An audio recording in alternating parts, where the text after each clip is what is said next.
Guests,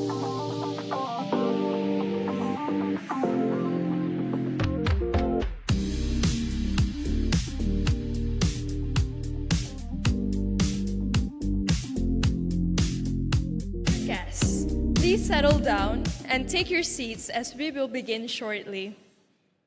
Before we begin, a couple of house rules and things to note.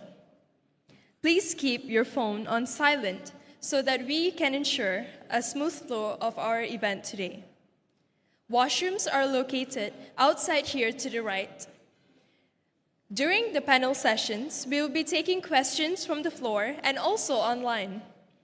You may submit your questions by scanning the QR code you see here on the screen. Finally, feel free to post about our event today on your social media and make sure to tag UNDP, the EU, and also AICHR Malaysia. Thank you.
Environmental advocates, esteemed guests here today, and also all of you joining us online.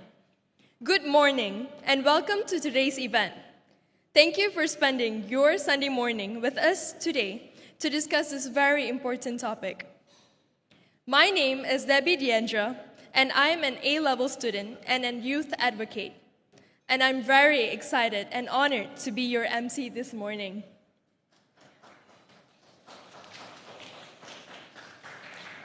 Our event today is a collaborative effort between the United Nations Development Programme and the European Union and ASEAN Intergovernmental Commission on Human Rights.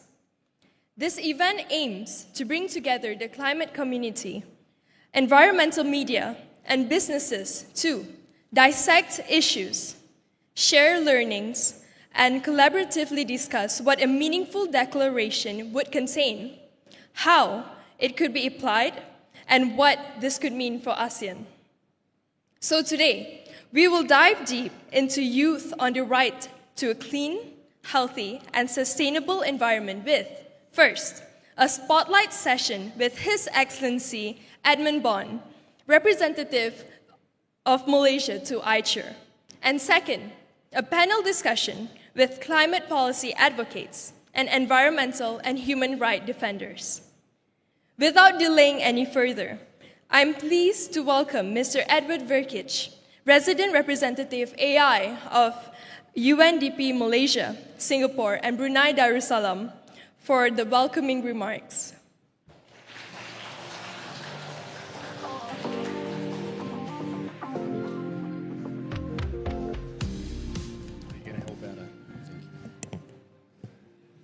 Selamat pagi, apa kabar?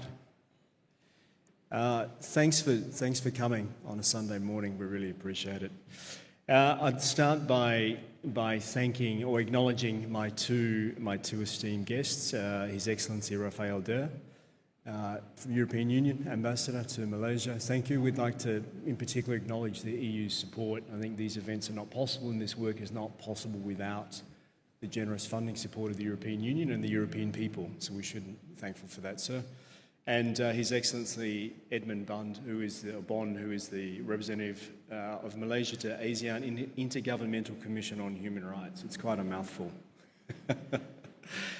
I thought I'd open with a few lines, really reflecting on the event today and what it's looking at. There are 2.4 billion children under 18 and 1.5 billion young people aged 18 to 25 globally. And 75%, this is an important number, 75% of this group of people live in what we call developed, in less developed regions, in the global south as we refer to. This is where climate impacts are their most severe and the capacity of governments is the most strained, and civil society and the private sector to respond. So they are really bearing the brunt, and it's critical that we give them a platform and a voice to help influence some of the decisions that are being made about the future.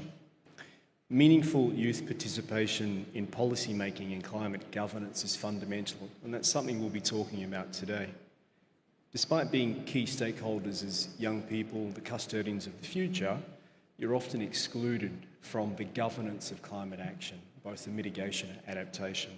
And it's not without irony that you're the custodians of the future, but have a limited say in what that looks like. So part of our work as the United Nations and the EU and others is really to try and create a platform for that voice, for that influence in decision making. We're committed to raising the climate ambition, and if youth want to join us in that and make meaningful contributions to policy and negotiations, it's important for organisations like ours, all of ours, to support their ability and their capacities and their understandings. So UNDP works across the world on doing this. Malaysia is an important partner, and this is something that we treasure, and opportunities like this are critical. Since 2020, UNDP has been in a very proud partnership with the European Union. It's been a leading force in advocating and raising awareness about business and human rights and that entire agenda in Malaysia and other parts of the ASEAN region.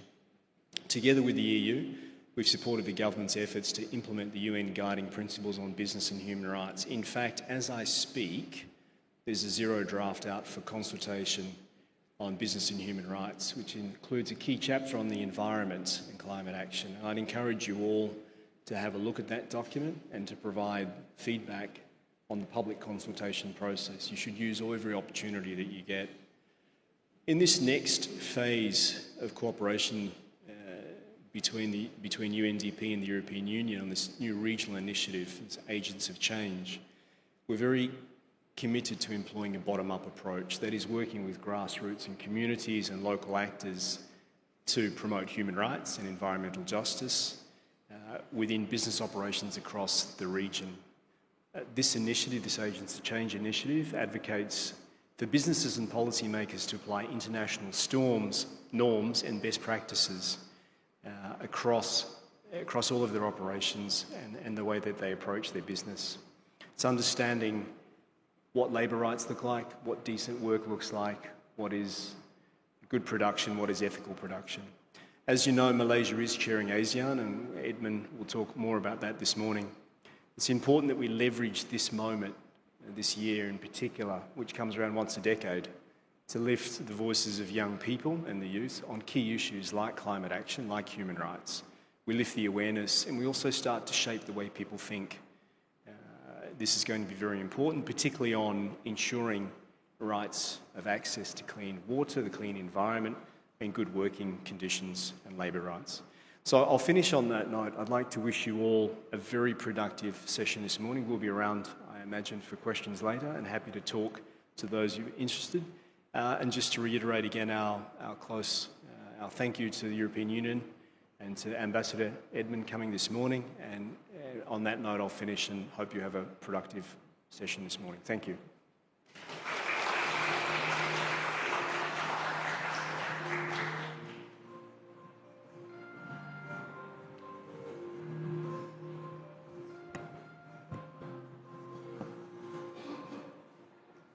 That was indeed a very warm welcome. Thank you, Mr. Verkic.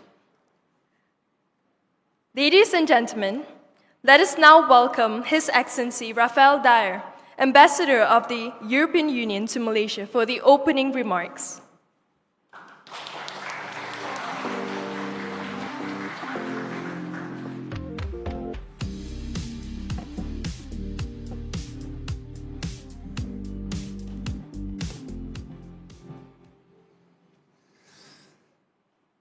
Good morning, everyone. Selamat pagi. Good to see all of you here. I was looking at the dress code this morning for this event, and then I realized this was pretty much as casual as it gets when you're a diplomat. Could have gotten closer to the concept. My apologies, but it's good to see all of you here this morning. In preparing for this event today with the colleagues, some of which are here, for whom I'm very grateful for having prepared our participation in the partnership with UNDP, with the UN, and with our Malaysian partners on the issue. I asked myself a few questions, and the first one being a bit why we are all here today. And I think what brings us together is that all of us here combined, first, we believe in the importance of protecting the planet, Earth, our environment, the place we live in, and I believe the only place we have to live in, and the importance of preserving it. Secondly, we also believe in the importance of respecting and protecting each other as individual human beings, to protect the rights of each individual, human rights. That's the second belief. We believe these two elements in particular are at the very foundation of what will preserve and protect our future, our prosperity, and our peace. Now, if you combine this with the fact that we all over here combined either believe in youth, count on youth to drive things, to change things, to criticize things, to make things better, or are actually youth, so that's probably more you, in one way or another, brings us together on what brings us, what this project is about. I think Edward, and again, I forgot to adhere to the usual formalities, and indeed greeting you, Edward Brukic, and Your Excellency Edmund Bon here today. I had a little exchange with Edward this morning, which of our family names was more complicated in terms of pronunciation. We're grateful, Edward, that you're not adding, Edmund, that you're not adding to the complication of having to talk to someone and say, how do you pronounce your family name before going on stage? But circling back to what this project is about is to actually generate change and impact on the issues that I was just referring to, by taking two of the subjects, environment, human rights, and by taking some of its strongest driving forces and actors for change, I would call them, which is the young, but also businesses, because a lot of what we do is based on economic models. We want them to be sustainable, not only from a business perspective, but we want also for them to be sustainable in an environmental and in a human way. So the better we can make these work hand in hand, the better the outcome. Now, second or third question that came into my mind when I was preparing for today was, why do we, the EU, work with the UN, work with UNDP? And I think you will all possibly, I'm not even sure you are, but possibly be aware that we, as the EU and together with our member states, are globally by far the largest financial contributor to the UN. Figure I remember from 2.5 years ago, for 2022, it was 14.1 billion euro contributions. The EU alone, 3 billion, and then its member states. That goes for the overall budget, for specific organizations and projects on the ground, and then peacekeeping, etc. I'm not going to bore you with the details, but also combine that with the fact that we're the biggest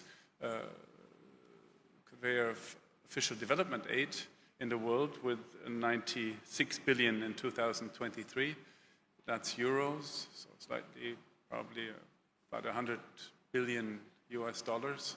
It is huge, but the question is a bit why we do that. And I think it's worth recalling that first, it is because we believe in the UN in particular. We believe in the issues at stake. That it is not about who does something, it's about what we do together and what we work on. Now, when we do so, it doesn't have to be us. You know, we're not out there with this, and we don't dedicate these billions of euro to defend our interests, to get something in return. No, I think it's clearly said that these billions are there because we want to help to jointly work on the issues that will matter to us all in the future. And when we do so, it's good if we engage those who do it best, who do it selflessly, who do it with passion, and that is first players like the UN, because they represent us all. They basically implement what we decided together. They don't do here what we tell them. We decide, we fund, and then it's in your hands. It's in everyone's hands who then joins in the projects. And for us, it fulfills us with admiration and pride when we look at what comes out of it and how concrete this is. Secondly, it's about working with our partners, because we're not working in a void. There's brilliant ideas happening here, actually not only ideas worth supporting for our partners, Malaysia, and all the actors here to do things they already do, but to do more of it, to do it better, but also to learn from it, to learn from it for us. So there's also something in for us in that respect, because we learn from practices that are and have been developed here that are actually very inspiring and that will be taken home and that we'll apply at home. I do have to say maybe a few words on what we do as EU in this area. I think it's based on the approach that we need to address these issues, that young people's role is core to what is going to be done here, also to our external action. I think you've all heard about the European Green Deal, European Green Industrial Deal, as it is also referred to. It's an ambitious plan that aims to make Europe climate neutral by 2050. Includes various initiatives that will impact on young people, like the Green Jobs Initiative and the Just Transition Fund. There is the Circular Economy Action Plan, which, as the name says, aims at promoting economic or circular economy models that reduce waste and resource consumption, another area where we work closely here with our Malaysian partners. UN Waste, you might have heard about that project. And I think these projects offer opportunities for young entrepreneurs to develop innovative solutions. I would mention the biodiversity strategy for 2030, a strategy that aims to halt biodiversity loss and restore ecosystems. Why is this important? I think also because this country is one of the most impressive countries in the world in terms of biodiversity, and every effort you make to preserve this deserves all our support in every way we can support it. And the aims Malaysia has set itself in that respect are very high. So it's about joining forces to implement this. Concretely here in Malaysia, so a colleague who's working on the youth environmental living labs, also an important projects where we together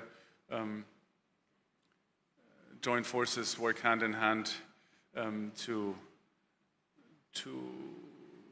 how can I put it, to increase and strengthen ideas that are already there.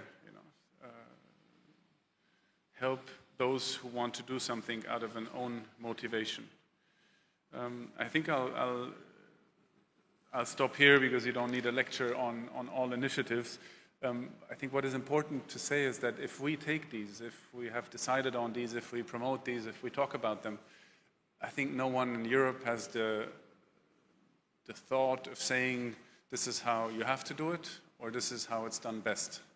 Clearly not. I think this is our ambitious way forward that we have decided on. I think it is ambitious. Clearly, it costs a lot of effort. Every change of habits, of practices costs a lot of effort. You see that when you look at how any player in Europe reacts to this. All the talks about this is too much burden, you have to ease it, you have to protect us against you have to protect the level playing field with everyone out there, not necessarily respecting the same standards. This is all discussions that are the result of us imposing quite cumbersome prescriptive measures on our own economic and social players. And us all, despite the huge effort we're making, what we also see is there's still a lot of people out there, in particular young people, in the streets, in social media, that will point the fingers at us in government and that will say, you are still not doing enough. The world and its state, I'm not talking about international relations here, I focus on the environment, is not going the right way. We need to do more. So I'm grateful to each and every one of you who has come here today, who's putting a lot of effort, I know, in their private life or in their work life, to dedicating the energy we all have to make little changes, because every little change will add up to a big change. And I'll round up here and thank you, Edward, for the partnership we have with UNDP here on Yale, on the AOC. I think that's the abbreviation that we'll be using for this project, correct?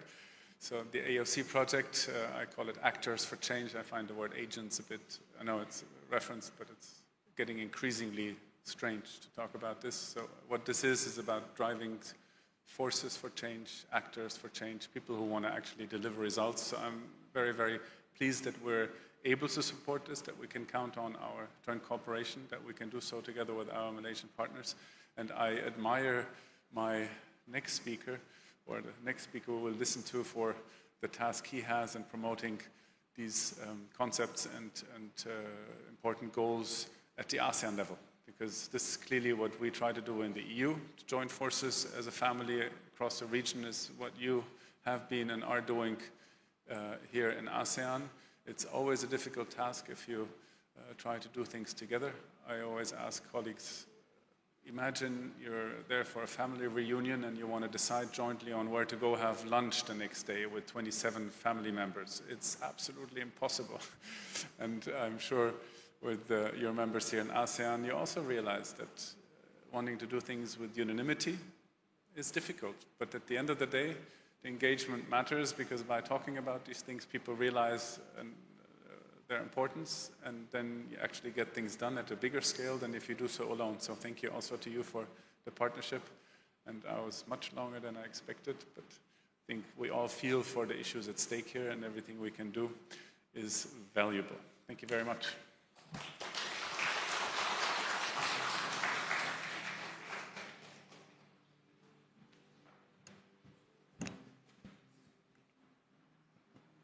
Thank you, Your Excellency, for the opening remarks.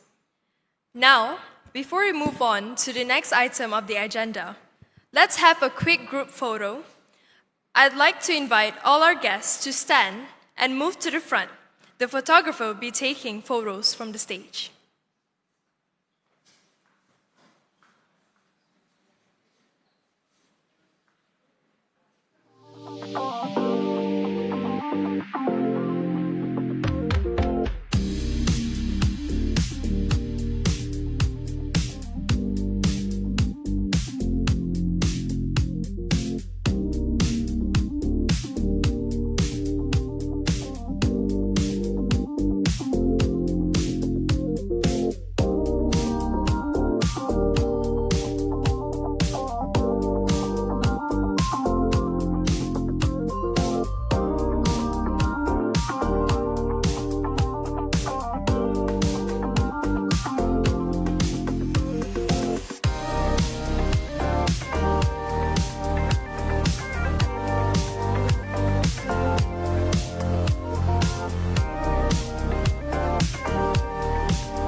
Thank you, everybody.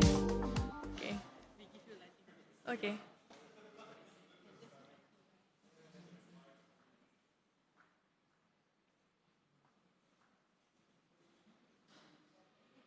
Thank you, everybody. Now, let's get ready to tune in to a very exciting spotlight session with His Excellency Edmund Bon.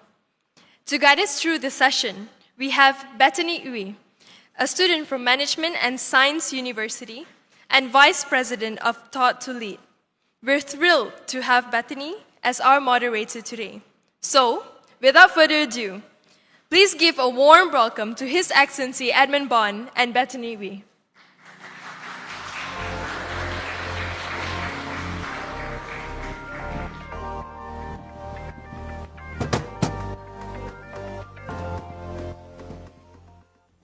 Test.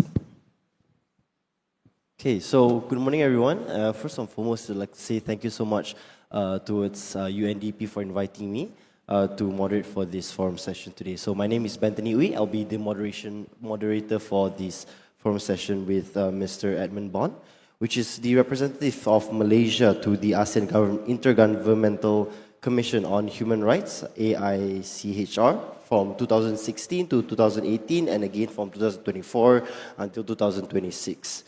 So Mr. Edmund has been active in legal practice since 1998 with over 25 years of experience working with businesses, states, and non-governmental organizations to promote and protect human rights. Maybe Mr. Edmund would like to introduce himself better. Good morning. Thank you very much, Bethany. I want to thank UNDP, Edward, and Ambassador also for supporting this, and UNDP for inviting me. I like to talk to the youths because I'm no longer a youth, but I know how you all feel. And I want to say that during this session, I want to be as informal as possible, and I want to try and talk to you in terms of what you are doing, because Jihan has been telling me a lot about this project, and I want to help push this along, and we're very supportive of that, this process. I'm sorry that we are here on a Sunday because Jihan asked me she asked me a long time ago. I said I can't do this on yesterday because I went up to Gunung Nuang. I went up yesterday. We just spent about 14 hours going up and down slowly, but to enjoy the environment so that I can appreciate it to come to talk about it today on a Sunday. But I don't want to introduce myself, so we can just go and talk about it. All right, thank you so much, Mr. Edmund. So what we're going to do today for this session is that first we're going to have two questions asked from our organizers today, and then we're going to move on questions from the floor, which is participants online and also everyone that's here today. And then we're going to go back to a couple more questions for the session. So then I guess we will start with the first questions. Where are the participants online? You can't see them. Do you have? YouTube Live. Okay, so the UNDP's takeaways on the IPCC's 6th assessment report relays a state of emergency on climate change. Every increment of warming will result in rapidly escalating rollbacks and risks, shifting scale of food and water insecurity. And any form of procrastinated is deadly, and also all these impacts are deeply unjust, leaving the most vulnerable behind.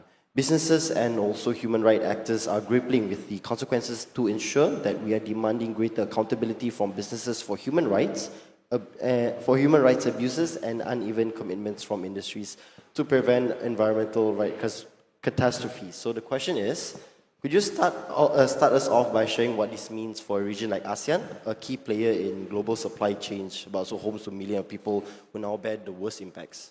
Okay, first I think it's a bit too technical, too complicated. Let's just strip away that kind of technicalities. Today we talk about it informally. I think there are a few things I wanted to say. I actually wanted to be brutally honest today. I thought it's an informal session, that's why I came in jeans and all. Then I realized there were cameras. So then I asked UNDP, is it going to be shown? So if it's going to be edited, it's going to be shown, then I can't be brutally honest. Because I need to, work within some confines. But I'll try my very best as a Malaysian and understanding what you all need to be as honest as possible. That's number one. Number two, I think in essence, basically whatever report that you said, Paris Agreement, everything, this country is going to, not this country, this world and this planet is going to burn, right, before, basically I'm going to die, but for me I'm going to die before it burns. But you guys are just going to be here while the earth and planet is burning. In essence, that's what I keep saying. So I just keep saying that to the AICHR, I keep saying that to the people I speak to. And it is very, very important that the young people take up arms in terms of the advocacy to push for a better planet, for better protection of the planet. That's why I'm quite surprised for that project, BHR, B plus HR. I thought that we have started to use B plus HRE, right? Human rights and environment. Secondly, in ASEAN, if we want to talk about the environment, the language that we are using in the declaration, or at least some of us are pushing, is the language that combines what is in the ASEAN Human Rights Declaration and the UN resolutions, which includes the words safe, clean, healthy, and sustainable environment. So that's Article 28F of the ASEAN Human Rights Declaration. So for youth advocates, if you have not seen it, for our region, we already have a declaration. So don't talk about the UN. The UN is actually slower than us. The Universal Declaration of Human Rights in 48, they had no right on the environment. The ASEAN Human Rights Declaration 28F in 2012 had already recognized a safe and sustainable environment. So the question is, since 2012 to now, why haven't we done enough? Why haven't we pushed? And for the past 2 years, the commission, which I now chair, the ASEAN Intergovernmental Commission on Human Rights, has set up a working group. And this experiment to draft an ASEAN declaration on the right to a safe, clean, healthy, sustainable environment is now at its phase where we are going through the draft. And we just finished a meeting in Langkawi. We are going through the draft for domestic consultation for a month to 15 March. That declaration has been combined. There are a few drafts, has now been combined, and is being shared with all the 10 ASEAN countries to have the discussion. So for all of you, your role today, if you can walk away from this Just one thing that you need to do is to start pushing the Malaysian government and us. We have already done our part. We are pushing the National Resources Sustainable, NRES, the ministry, right? Push them and ask them, when are they going to have the local consultation? Because you should be there at the table to start discussing that tax. The tax can and will be reviewed to you by government.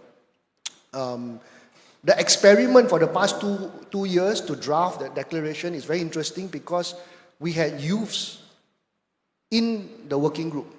The youths came from the ASEAN Youth Forum as well as from different CSO groups around the region. So they had, of course, the table can't just be full of youths, right? We had the indigenous, we had the youth, we had groups of persons with disabilities, we have women and children. That whole working group had something like 20, 30 members, and we had 5 meetings. Before my time, the last meeting was in Kuala Lumpur after I was appointed, and that whole experiment came out with a draft that is something like 15 pages. It sounded like a treaty, and some ASEAN member states were quite uncomfortable with a treaty, with a binding treaty. So now I will tell you, please lower your expectations. It is not a binding treaty, it is a declaration. Number one, it is a political document. Number two, and it's a non-binding document, but provides for what we propose to be a plan of action.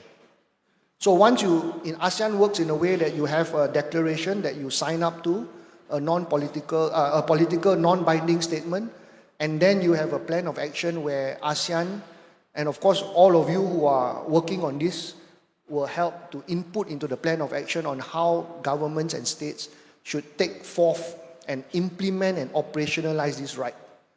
So I forgot your original question, but I just wanted to tell you that first. And I really like it when this project really focuses on youth. Because as I said just now, I want to talk about it in terms of how I feel, right? When I was younger, in 97, and I came back from England, it was 97, 98 was the Reformasi time. And so that's where we learned about how we should advocate on a lot of the political things that we wanted. Right to freedom of assembly, right to freedom of speech, right to adequate standard of living. We were fighting those from that perspective. You look at 1997 until now, a lot of things have changed, and I do not know, I'm no longer a youth, I do not know how you feel, how you all communicate. You have so much social media gadgets, and I don't want to pretend to preach to all of you. But what I want to say is that a lot of things have changed. You have a lot more power in your hands, and you are able, I think, more innovatively to and creatively do more things than we used to do. All we used to know how to do was just go to the mamak stores, mobilize people, take it to the streets, have the big reform protests. If you have seen, a lot of us were arrested. That's what we learned. That was how we learned activism on the ground. Now when I tell Jihan that, hey, why don't we go and do that? Why don't we go to the embassies? Why don't we? They say, oh, maybe a young... We get feedback that it's a bit different, and I say, yeah, okay, I'm not going to be prescriptive about it. I need to learn from you all also and see how we can support you as you can support us. Because we do not know how you want to do your activism. And for me, there are 3 things that we keep saying. When we drafted the DIY toolkit on activism, for change, as agents of change, we need to say or do the 3 things. We need to have litigation, means we need to have strategic litigation, we need to sue the government, we need to sue corporations when there's breaches of human rights. The second thing that we need to do is that we need to have demonstration. So wherever is necessary, we need to have protests.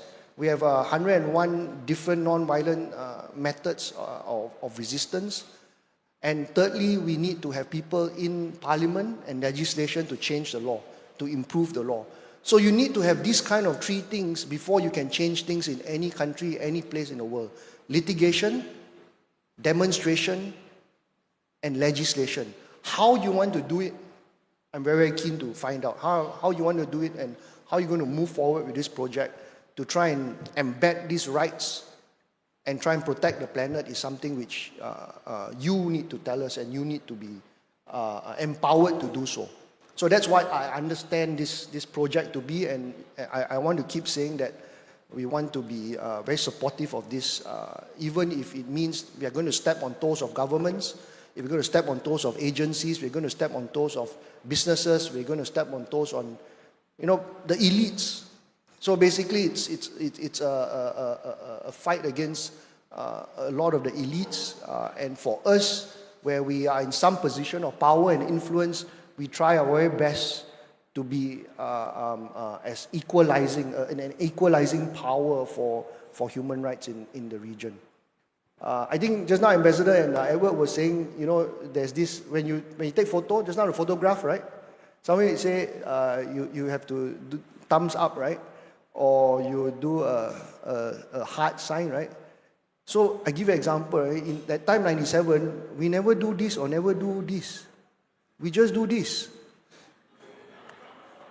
Or we do this. Where got we do this one? Or where we got do this? That just reminded me of that. But it's so different lah. Last time we just do this. Last time we were shouting reformasi, in Masjid Negara and all of that. But now every do this, do this, like that. But anyway, if that's how you want to do it, it's how you. But it makes me feel young lah. That's why I want to thank UNDP and Jihan for forcing me to come here. It makes me feel young. I was just talking to Bethany, right? He's studying A levels, right? Oh no, you are studying A levels, right? You are doing degree, right? See, very good. Oh, sorry. All right, thank you so much for the answer. Now, I think I just want to drag back in regards to the declaration, right? Because I think a few days ago I did read up on an article saying that there are a lot of countries who feel uncomfortable in signing the declaration because it feels like it's legally binding. So then it comes to my next question. So what are some of the challenges that AICHR would face to make the declaration a reality? Yeah, so I keep saying this and I will say it. I won't name countries. Specifically for the camera, I won't name countries. But there are some countries that are afraid to be held accountable. So making some statements that are a bit more binding, they're quite uncomfortable. Number two, there are some countries that will engage in the United Nations. They will engage with the EU. They will engage with Americans. But then when we say, why don't let's engage and elevate our standards in ASEAN, they're not very comfortable. I give you an example. All the 10 ASEAN countries do the UPR. You know what the UPR is, right? Universal Periodical Review, Human Rights Council. It's at the UN level. We talk about human rights records at that level. But when we want to try and talk about human rights records in this level, at ASEAN, people get a bit more uncomfortable. That's why we are trying to push a little bit to open the door. And that's where in 2023, Indonesia's chairmanship, we had adopted what is called the ASEAN Human Rights Dialogue. And for 2 years now, we have been doing this dialogue where we start criticizing, we start putting issues of each country. So of course, people will talk about Malaysia and we have to respond. But we can also talk about other issues that are important to the region. So to answer your question, accountability is one. Number two is this uncomfortableness, there's some discomfort about wanting to engage at the more international level, but not at our local level. And I think thirdly, sometimes some of our countries, even including Malaysia, some of the parts in the declaration are not actually in our law. We don't have express right to environment in the constitution, and we're trying to change that, right? But we have Tan Teck Seng, we have the judicial decision to try and use that by way of common law. But still, as we are engaging government agencies, there are certain things in that document, while not in our law, Malaysian government has agreed. Because I've managed to speak to them and say, look, this is an aspirational declaration. So we view it, Malaysia has no problem about viewing it as an aspirational document. While it's not legally binding, some other countries feel that being aspirational is also difficult.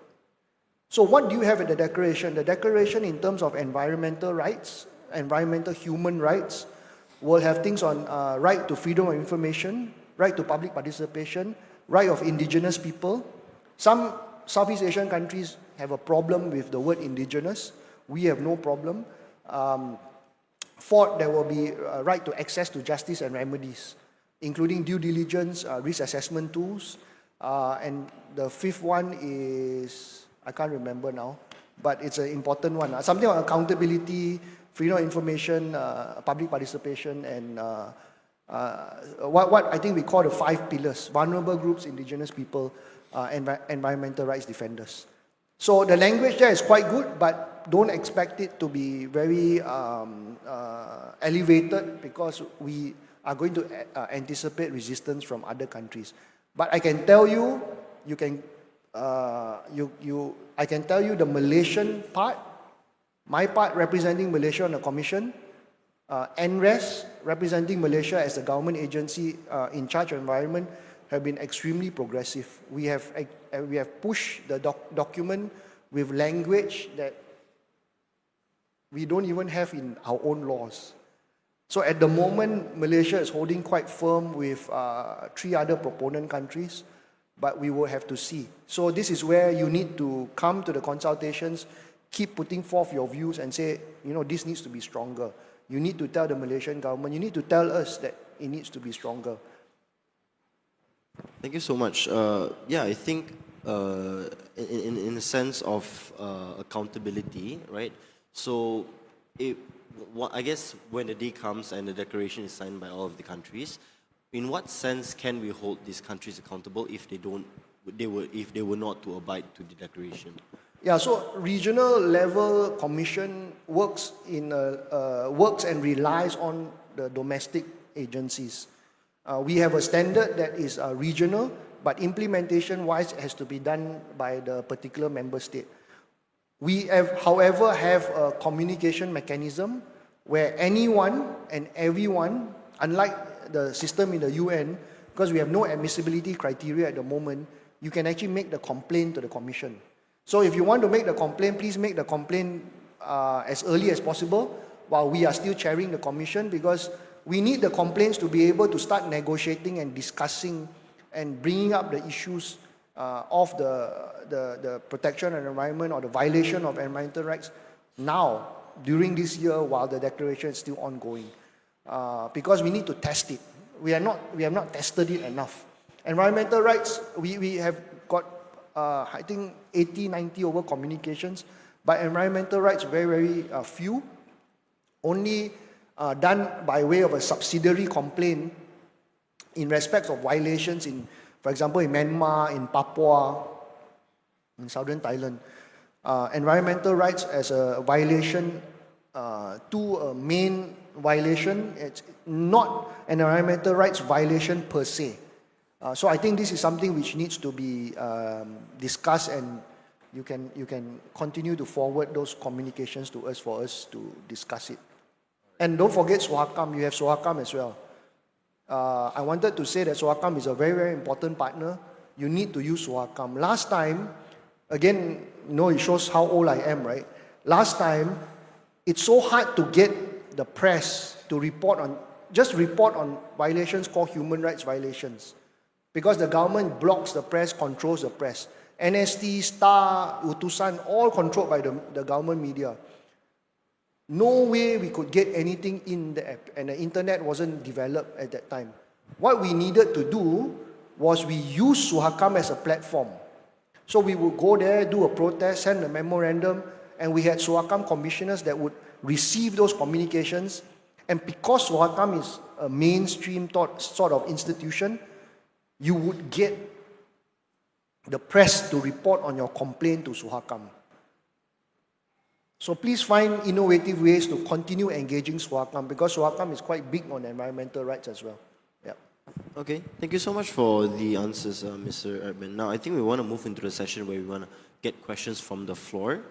So just to quickly look at, to the floor, if you guys have any questions, you guys can just scan the QR code and submit the questions to Slido.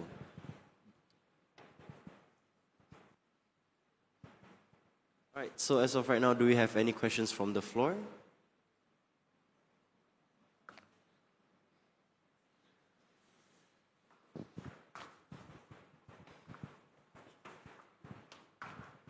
Don't ask so difficult questions. Ask easy questions. Hi, good morning, Mr. Edmund.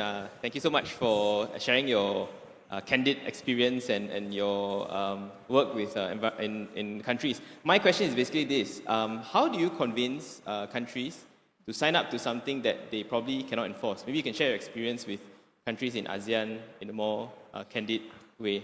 Because for, say, a government, right, if they sign up to a declaration or even a treaty that's binding, they're expected to enforce it, and that fear is there. So how do you, at this point, negate that fear? I mean, we have Tan Teck Seng, but I agree with you that we need something stronger.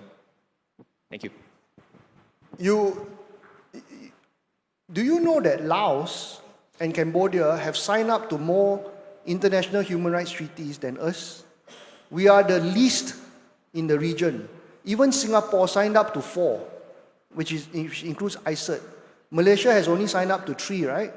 The CRC, the CEDAW, and CRPD.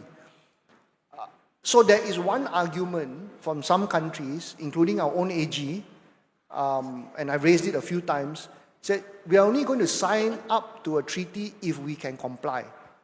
We are only going to sign up to a treaty if our law already provides for it. So I said, I think that's a very conservative position. If you're going to move to a more progressive position, or maybe take a halfway house, then let's move towards it. But the government's position, the Malaysian government position, based on the previous AG's advice, is that. On the other hand, there are some countries that, because of reasons local to their country, would sign up to ICCPR, AICHR, all those conventions.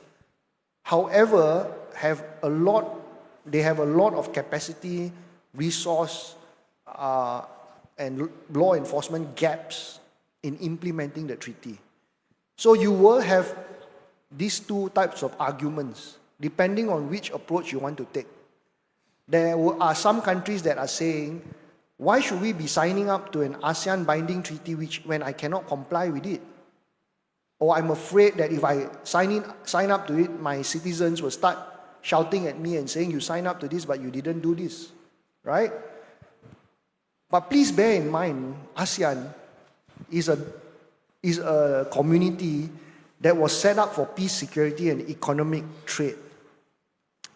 ASEAN was never set up for human rights. However, our predecessors and those that came before us have managed to bring human rights and the protection of fundamental freedoms into the ASEAN community building project. And now we have that commission.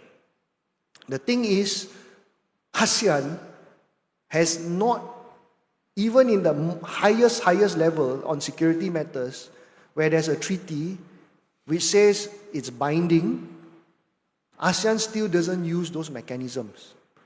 Transboundary Haze Agreement has a binding mechanism. Anti-trafficking in persons, active. 6 countries ratified, it comes into force. It has a binding mechanism. The Treaty of Amity, TAC, on security and peace and conflict, right? When there's a conflict like Myanmar, what do? You go to the high contracting party state, make the complaint, and then have a mediation. But are these mechanisms used? So I'm not defending ASEAN. I think it can be more progressive, and I've said it openly. This year I've been very hard on it, right? But I'm saying pragmatically, realistically, if you want a binding declaration or treaty, it's better off getting our countries to sign up to something at the UN rather than getting ASEAN to do it, because even with a binding treaty, ASEAN is not going to use the binding mechanisms. If you want to use it as an aspirational declaration for moral purposes and for that fight and gumption, right? We can do that. So the language of the declaration now, because it's non-binding, says promote this, intensify this, improve this, task this to do a regional action plan. So what I'm saying is, when it's non-binding, you will find that kind of language. But so long that the important language that we want to have or protect indigenous people, right to freedom, public participation, right to freedom of information, due diligence, risk assessment tools, access to justice and mechanisms, in some form or way is there, we can then operationalize it by a plan of action and by way of the communication that I mentioned just now. You need to make the complaint. If Malaysia, for example, promises 50% cover, forest cover, but that forest cover is not coming, you litigate it in the Malaysian courts, right? You have to do it. But you also can make the complaints to the other bodies like the ASEAN Human Rights Commission. The question then becomes for some countries is, when you are going to complain about it, where is it covered under in the declaration? So you need to have a hook to be able to make the complaint, because the ASEAN Human Rights Commission, some of them will say, oh, the UNGA resolution and the UN Human Rights Council resolution and environment are not binding on us. They are just statements that, although we have agreed to. You know, there are some countries that say, we've all signed the UN DRIP, right? Except for, I think, Indonesia makes a reservation to it. Indigenous is masyarakat adat. There's a footnote to the UN DRIP. But all of us signed UN DRIP. Even the inclusion of UN DRIP in this declaration has been very contentious. Although the 10 ASEAN countries have sort of signed up to the UN DRIP. UN DRIP is not binding, but it's a declaration, and for us, we have been arguing it's customary international law already. So just to answer your question, there are these two views. And of course, some countries are less democratic than us. Or some countries pretend to be democratic. Some countries pretend to have elections, right? Some countries in Southeast Asia are not like us. They cannot accept even NGOs criticizing them. And NGOs are afraid of criticizing them because the moment they go back, they get shot. These are the things that as chair, I've known earlier, but as chair, I need to navigate these things and try and find a common position to try and advance a declaration. So I've been as candid as I can be. You can guess the countries that I'm talking about. All right, thank you so much for that. I think one more question before we go into the prepared questions, which is from the, I think online maybe. How do you respond to the argument that economic growth should sometimes take precedence over environment protection? So especially where in countries like developing countries like Malaysia, it would be kind of hypocritical for some first world countries to say that, hey, you should take care of your environment as opposed to, economic development, when historically speaking, they have done the same thing. So I think our position is that the right to civil political rights and economic rights are interconnected or intertwined. I always give this example. This came from Aru of PSM, my good friend, right? Pati Solushi. He said, when people are doing mogok lapar, right? Or doing demonstrations, right? They are using and exercising the right to freedom of expression. When they are poor or they don't have food, if you don't have the right to freedom of expression, how will people know? Right? So, yes, if you have freedom of expression but you don't have the right to food, then it's wrong as well. But you need to have that at the same time. So I think this ASEAN values argument has been debunked in a lot of different ways during the financial crisis. But the question, to be fair to some countries, is that they are so poor that they are actually prioritizing that implementation first. So it's a question of how you make that balance. It's not one or the other. And you can see that sustainable development, inclusive growth, the language of economic growth is no longer, or growth, or the happiness of people is no longer just calculated by economic metrics like the GDP. So you just don't calculate that you have a high GDP. And some countries in Europe, some countries in America, some states in America, I dare say, I think our quality of life here for the cost of living is much higher than Europe, than in a lot of countries in America for the price that you pay. I give you an example, right? So I'm like, if I'm not on an office, if I'm invited by a CSO, CSOs don't have money, right? So they always give us cheaper hotels. For the amount of price that we need to pay in a hotel in Europe, in Geneva, for example, and the amount of money the same amount of money, of course, you convert, that is paid for a hotel here, you can see the difference. So, to me, I think this question is, we need to not dissect it in such a way that you go economic first and you do these other things. I think These type of arguments are only used by dictators. These type of arguments are only used by human rights abusers. That one you say, oh yeah, I'm going to feed you first. You know, you got high standard of living, but high standard of living only is to make sure that you are fed and you do very well economically. I think the question maybe talks about the planet or other things, right? You know, you don't have the planet, then there may be nothing else to go on. So human rights this is not a new issue. It's just that how do we want to get the message across? Some of you may not know what the ASEAN financial crisis was, but all of us found that just focusing on economic growth is not the only answer. Okay, so then moving on to the last question. Obviously, I guess there's a lot of young people all around the world, right? And some youth feel like, you know, they are not really involved within the discussion of I guess, the future of not only the country and also the region of ASEAN as a whole. How do you think the youth, right, can actively take part and not be sidelined by these, you know, governmental organizations and all? We always feel, no, I always say I'm not youth anymore. But when I was younger, I felt the same. When I was in the Bar Council, the Malaysian Bar, and even now, you will always have the younger generation fighting the older generation. So of course, I was the younger generation. We led a lot of reforms in the Bar Council. We even took it up to Parliament and we managed to change things. For example, in the Bar Council last time, if you are below 7 years, you can't run for elections. We had to take it up all the way. We had to do road shows and protests, and we had Nazri Aziz and said, let's amend the law, and it was amended. How we participate is that we have to claim the space. The space is not going to be given to you, right? So you may have Muda at the moment, but after a while, they're all going to be tour, right? So they also need new pelapis, right? They also need new generation. But if you don't want to go into politics, it's always going to be political. Human rights is always going to be political, but if you don't want to be in the political partisan system, then what you are doing to claim your space, to try and be what is this word agents of change whatever you can call yourself whatever, is that it needs to be done. You need to do something about it. Elections, free and fair elections, is only once every 5-6 years, right? Free and fair elections doesn't change anything, you know. You only vote one time, and then you think that everything will change? No. Activism is a everyday thing.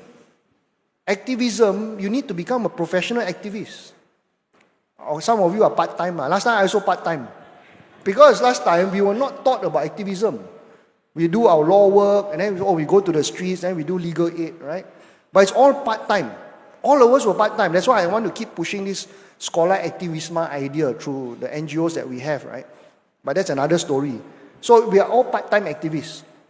When you are a part-time activist within your own sphere and space, how do we mobilize for that kind of claiming of that space? Don't imagine that it's going to be given to you.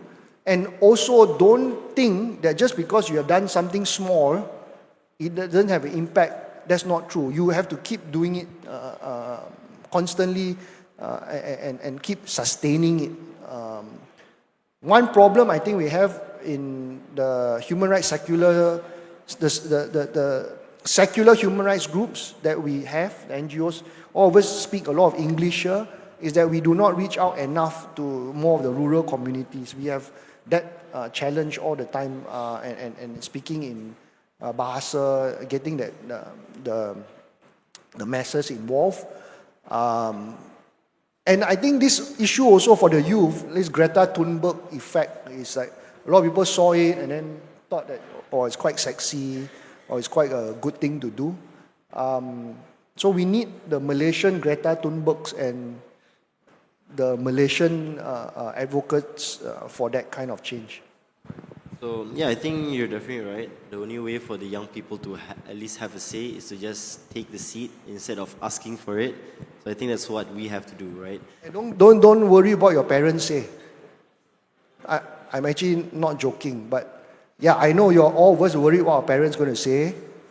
Some of us have got it good, some of us have not got it good, but parents will be parents. They will worry about us. They will care about us.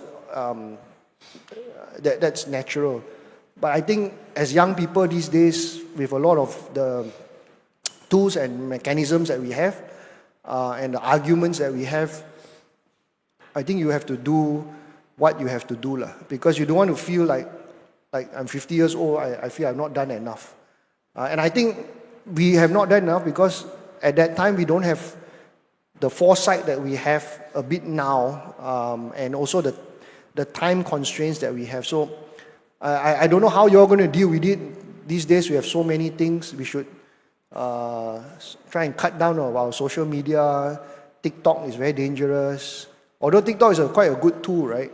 But I think some of us are quite disconnected from the younger ones. And we should be hearing from all of you how we can make it better. I think I definitely agree in a part of the parent, because my mom does not agree with me doing these kind of things. Like, it doesn't help your education, doesn't help with the studies. Why waste time? So I think UNDP will provide some counseling services to your mom. So I think, yeah, it's the youth that has to take part and, try to rationalize this, because sometimes parents just don't understand, right? And yeah, I think that is most of our time for the forum session. Is there anything else you want to say, Mr. Edward? No, I think you need to keep pressuring. I saw a lot of young activists. Max Han, for example, he wrote in the AICHR, and I know that a lot of interest, not only in Malaysia but around the region for this declaration. Continue the fight. AICHR Malaysia, as chair, what we can do is, and we will continue doing it for as long as I'm around in the commission. You can connect with us. So our programmer, my support team that works with me is actually a very young team. So there is an activist who works specifically with me on the declaration. And also Umar is there. Umar is the assistant, my assistant, and you can connect with them. They are younger, they speak your language, they will do all these things, take photo, selfie or what. I don't have that kind of skills anymore. But I think what's important is that we want the support. So I've invited a lot of people, but nobody wants to take it up because it's work. It's not just fun and games. People like to come. Last time a lot of people said, "Wow, human rights is so," I don't like to use the word lah, but human rights is so sexy. Human rights is so exciting. But people see the front. People see, you go and do the protest with the police, then you get arrested. People see all that, right? But they don't see a lot of the background work. And the background work is actually very tiring. And we need a lot of different people and tools and skills. We are happy to have you on board. Of course, I don't want to keep saying it publicly because UNDP will then scold me, right? You say, why are you coming to poach all our great activists? But if you have the time, come and join us. We want to ideate. If you can do videos, you can do communication, or tell us where we can improve in our communications. We will be happy to do it. If you can give us new ideas, we will be happy to have it from all of you. So let's do this together, especially we as Malaysians. Whether the declaration fails or succeeds, we at least can say we have tried our best. Amazing. Thank you so much for the session today. I think that's all. Thank you so much, everyone, for listening.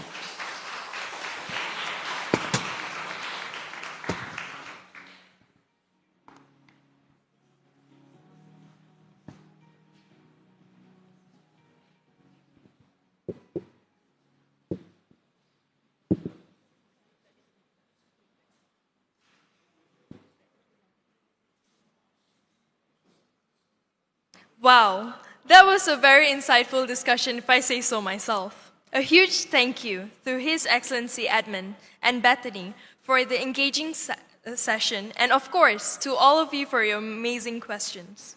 For now, we will proceed with a 5-minute break. We may resume our event afterwards. Thank you.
everyone.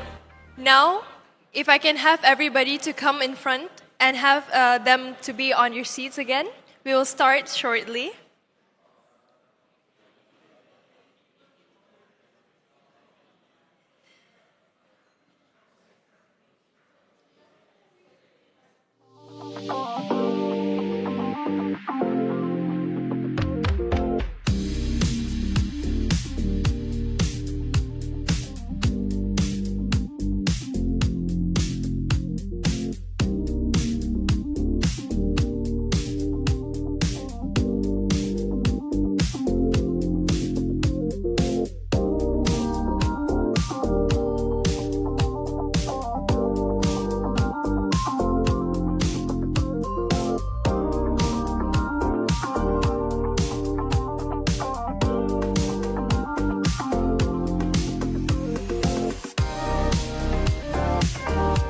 Now that we have gained some valuable insights from His Excellency Edmund, let's keep the momentum going with an exciting panel discussion.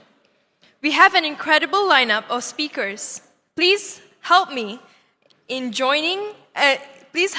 welcoming Aru Ajuni, Communications Director of Climate Action Malaysia, Arif Amir Ali, Director of Advocacy from Youth United for Earth,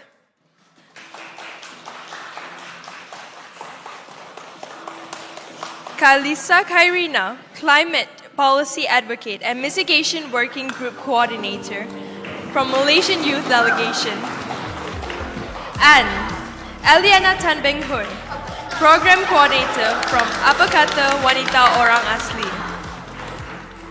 This panel discussion will be moderated by Kwek Yew On, Administrative and Diplomatic Officer at the Ministry of Youth and Sports Malaysia. Over to you, Kwek. Thank you, Debbie. A very good morning and salam sejahtera I wish to everyone here and online. My name is Kwek, and my background is in biodiversity policy and law, but currently I'm posted to the Ministry of Youth and Sports. First of all, I'd like to thank the organizers for inviting myself and also these amazing panelists today, and I hope we can have a very fruitful learning session on this beautiful Sunday morning. So before we begin with the four panelists, I'd just like to give maybe 3 points for us to ponder, and these 3 points will be the main things that we'll be discussing. First of all, it is undeniable that we're in the middle of a climate crisis. The IPCC reports actually show so much data to prove that the world has changed, and the world is changing in our generation. It is also true that youths are disproportionately affected. Number one, because we are the ones who are going to inherit this burning world, like what Edmund said. But at the same time, we are the ones who are least deciding or having a say in what is going to happen, the policies that we have to put in place, the laws we have to put in place. The third point is undeniably youth are also the answer. The same way that we are going to inherit this world is we have to be part of the solution. So I'd like to leave you with these 3 things before we start with the session today. And also this session will be conducted in both Bahasa Melayu and also English. All right. So we have already introduced the speakers. We will first start with 2 rounds of questions that have been pre-prepared, and then we'll take some questions from the floor as well as you online before we end up with a wrap-up session. How does that sound, everyone? Good? All right, great. So we'll start with Arrow, right? When we talk about climate and environmental concepts, it can be very complex. I'm sure you agree with me. But your organization, CAMI, does a lot of work on the ground to engage with media and journalists. Can you share some examples of these challenges and how you solve them as a communicator for CAMI? Thank you, everyone. Today is one of those lucky days where I get to be on a panel with my friends. These young people are all my friends working on the ground, so very happy to be here today on a Sunday. So I was never appointed to be a climate communications director. I think as any young organizations, we kind of build our positions ourselves in the organization, especially if you're starting from grassroots with no funding, volunteering, right? So you kind of build that position yourself. But I think when I first started protesting on the streets in 2019, at that time I was in my university, I think a critical gap that I looked at immediately was climate communications, because not a lot of people understood what climate crisis meant in the context in Malaysia. I am sure 2019 you guys tak nampak lagi all those infographics on climate, all those orang asli issues integrating with climate justice.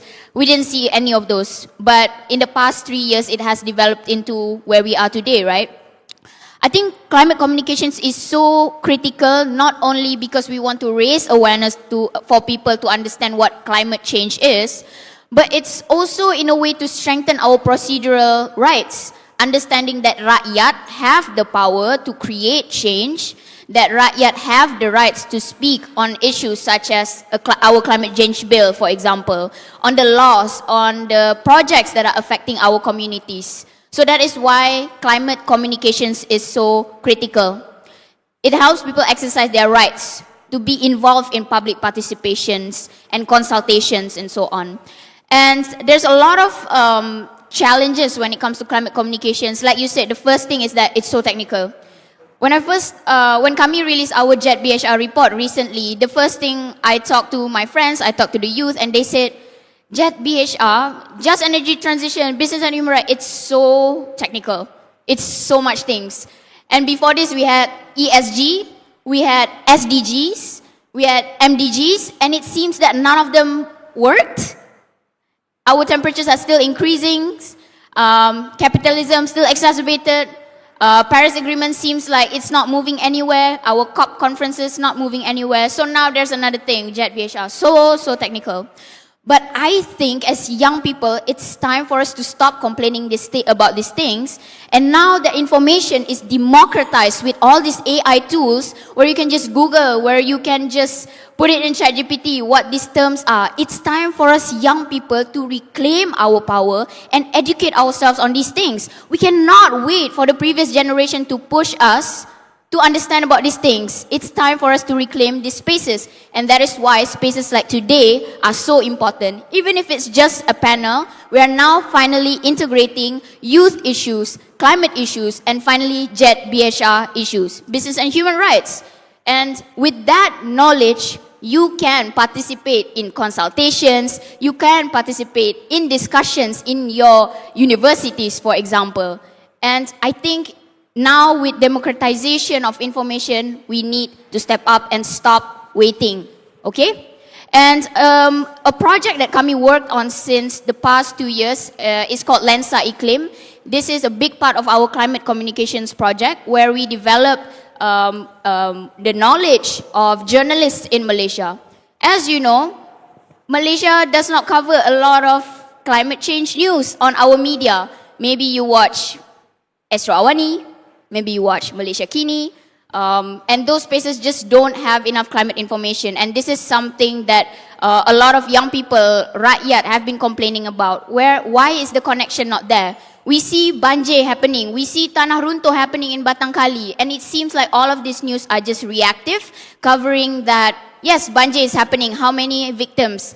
But nobody is covering where is the connection with it, with the climate crisis that is happening, and where is the accountability for these businesses that are making these things even worse. So this is why the business and human rights conversation is so important to fill these critical gaps. And a lot of journalists, it's not that a lot of journalists don't want to cover this news. It's actually because there's lack of interest, not only from rakyat and young people, but also editors in the news desk itself. And a lot of journalists have to actually do news coverage on climate as a volunteer basis. They don't get paid for it. A lot of the news coverage on climate that you see in the media are actually all these journalists doing it part-time and on a voluntary basis. They don't get paid for it. And also, there's no money in it. Nobody wants to read those. Nobody wants to subscribe on those news. But now I see that young people are now taking proactive steps to do it. Now young people are more hungry, looking for news. We now develop our own infographics. We develop our Instagram reels to expand on these issues. So I think that's great. And also, going back to how climate issues are usually disconnected from the ground and policy level. I see this immediately in the climate change bill consultation. So as you know, Malaysia is developing our first climate change bill. But it seems that a lot of the issues covered in the draft of the bill does not translate to what's happening on the ground. And this is where media plays a big role. And I see a lot of media now covering about this news. We see the disconnection, and a lot of civil societies are taking steps. Even young people are taking steps to fill in these gaps, to make sure that the climate change bill is really ours. It comes from the rakyat, and it addresses the issues that are happening on the ground. So this is why climate communications is so critical. Thank you, Aru. I really agree with you on the point on democratization. We really need to reclaim these spaces and involve more youth, because, again, the youth are going to inherit the planet. Segue from democratization, I know our next panelist, Arif, takes part in a lot of these organized and very high-level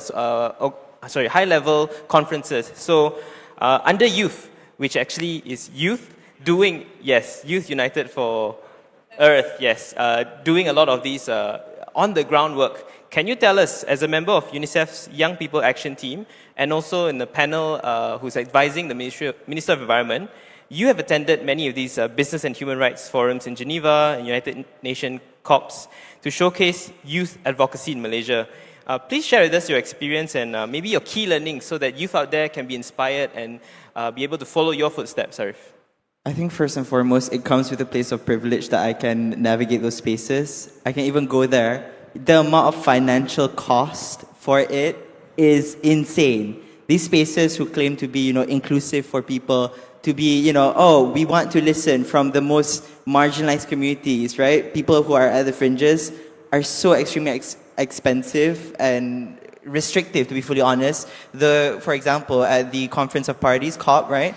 I think most of us here are familiar with what COP is, but the observer badge itself doesn't hold as much weight as someone with a party overflow badge or someone with a UN badge, and that completely restricts how you navigate, how you're treated, to be fully honest. And the stark difference is staggering. And I think as young people, we need to decenter, because I've heard this a lot, that how do I? To be fully honest, it's by luck and a lot of privilege and a lot of confidence. I am a Malay Muslim man in Malaysia, and that already carries so much privilege in it of itself. So, if you want to, I don't think, going to UN conferences or high-level conferences should be something that as young people, we should aspire to. I think the real work, if you want to see justice, if you want to see action, it happens on the ground. Yes, it looks nice in photos. Yes, it will look nice on your CV. But if you want impact, if you want to help people, and personally, I've been feeling like this a lot, what is the point of my work if I just keep going to these high-level events, repeating the same things over and over and over again? Because the reality is, when agreements fall apart, when it goes from ESG to SDGs and now CSDDD, and it will continue, be a derivative of the previous generation. What we see is the implementation is done by organizations like KAMI, organizations like MYD, democratizing this knowledge, helping communities on the ground, and so many other organizations who are not present here today. Organizations like Safe Rivers, and so many more. Apa kata wanita OE? Oh my God, I almost forgot. Sorry. But it's just if you want impact, if you want to help people, and that is really your intention, why you want to go to these events, why you want to, give interventions, why you want to, have a voice there, to be fully honest, you are better off, doing on-the-ground work. And to be fully honest, that is what this feels like a confessional, to be fully honest. Is this a therapy session? I don't know. But I feel like that is what I've been feeling a lot. It's just what is the point of all of this? We sit in air-conditioned rooms where people are dying from typhoons, from heat-related illnesses, from people not being able to get food, from food prices increasing so much. And yet the negotiators do not really understand this. And I think circling back to, what are the key takeaways, I think first and foremost, action doesn't really happen at these UN events. Action doesn't really happen at these high-level events as much as we macam membanggakan atau macam, we put it on a pedestal. I don't think membanggakan is the word for it, but we put these events on a pedestal. And I think, another thing is I think the BHR space, business and human rights, is just not ready for young people. When I was in Geneva, right, I think I was the youngest person in the room. And for youth and children, and I'm not talking about young professionals who are not like hungry for their next internship or hungry for the next job, which I think a lot of people there were for, and I think that's how the BHR space operates, because there's a lot of companies interacting with each other, because again, business and human rights, and then there's just not enough stakeholder input from children and young people when we will be severely affected by how businesses and corporations operate, going forth. And I think that is what I'm learning the most, is that young people, certain spaces are just not ready, and it's really up to us to take charge and take whatever information is available and, again, put it out like what Ara said just now. And just to harp on what you said earlier, climate communication, or just communication about things of like, what JET is, JET BHR, what just energy transition is, or what BHR is. These things come from, these events, but how do you communicate that to people? Because these are just words without action. And so how do you package it in something that is actionable, something that people can actually, take action and understand and implement it in their own work as regular, people who are part of CSOs, who might not be experts, or who might not have the privilege of having their voice represented at this level, or even just understanding this as a whole. But I think I'm going a bit too far into the next questions, but yeah. Thank you, Arif, for sharing candidly your observations and your personal thoughts on this issue. It's very much appreciated.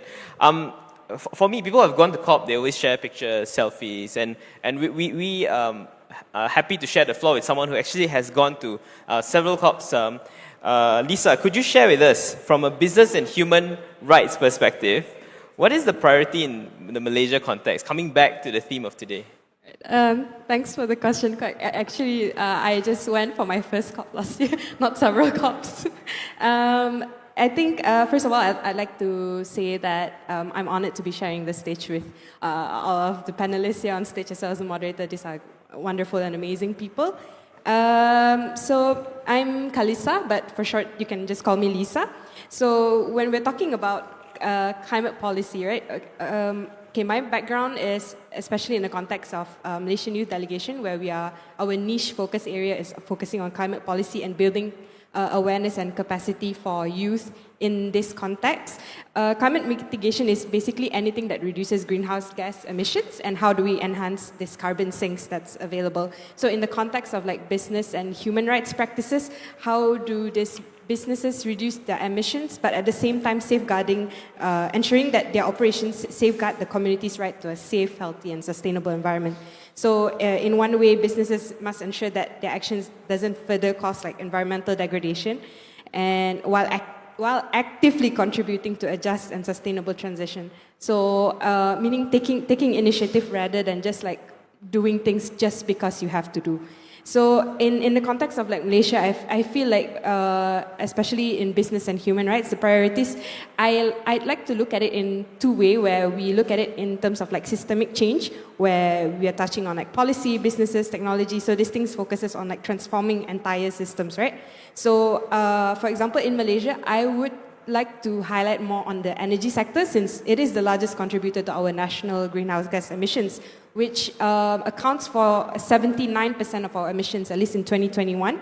So in this sense, like businesses should be transitioning to renewable energy sources and adopting like energy efficient technologies, but it has to be also ensured that it doesn't violate human rights. So, for example, when it comes to like renewable energy projects, right, everyone is shifting towards solar and whatnot. So it should also respect the land rights of local and indigenous communities.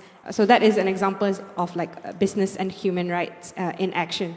So And then we also have like, in terms of like policies and regulations, it has to incentivize these businesses to adopt low carbon practices, because without any incentives, there's no motivation for these businesses to actually shift towards this low carbon economy. So this includes like mandatory environmental and social impact assessments, and as well as, I think one more key thing is to have a transparent reporting on emissions and human rights practices. I think there's still a lot to be improved on in terms of like transparency. And also touching on education, I do agree on Arrow's point about how now we are in the age of where we have social media, where we have Google, we have AI, we have all these amazing tools at the palm of our hands. We should use that to empower ourselves and equip ourselves with this knowledge. But I'd like to add as well, there is so much an individual can do, so I feel like it has to be also supported by all of the other stakeholders that can be involved, such as businesses. So in this case, it's like maybe we can have like businesses partnering with schools and communities to integrate this climate education, as well as like, for example, businesses can also, I think some of the things that has been pointed out, like when it comes to like climate action, right? A lot of us are doing this on a part-time voluntary basis. There's no money in it. Maybe it can be helped through funding, and then through support and like in terms of like amplifying voices, such as this event, where we have like people from a variety of background, where we have like the youth perspective, we have the indigenous communities perspectives. So it's like sort of a very diverse perspective. And ultimately to like empower communities, so by supporting like local initiatives, and not only through tree planting. I feel like there's been a lot of like emphasis on tree planting. It's beyond that. So, I would say, as someone coming from a civil society, and I'm doing this on a voluntary basis, and I also like to also share the sentiment with Arif, where it is a privilege to be able to go to these spaces. And to be honest, I find it even a privilege to be able to do this on a voluntary basis, because there are people who don't have the access to do this because they have much more urgent needs. So I just like to point that out. And so in terms of like community empowerment,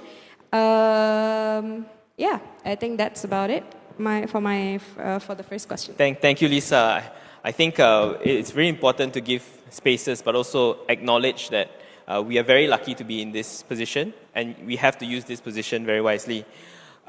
Building on the themes that were spoken by Ambassador and also Mr. Edmund Bon earlier, kita perlu sedar bahawa dalam konteks Malaysia adalah penting untuk kita mendemokrasikan dan bertindak di peringkat yang lebih rendah atau peringkat yang lebih lokal.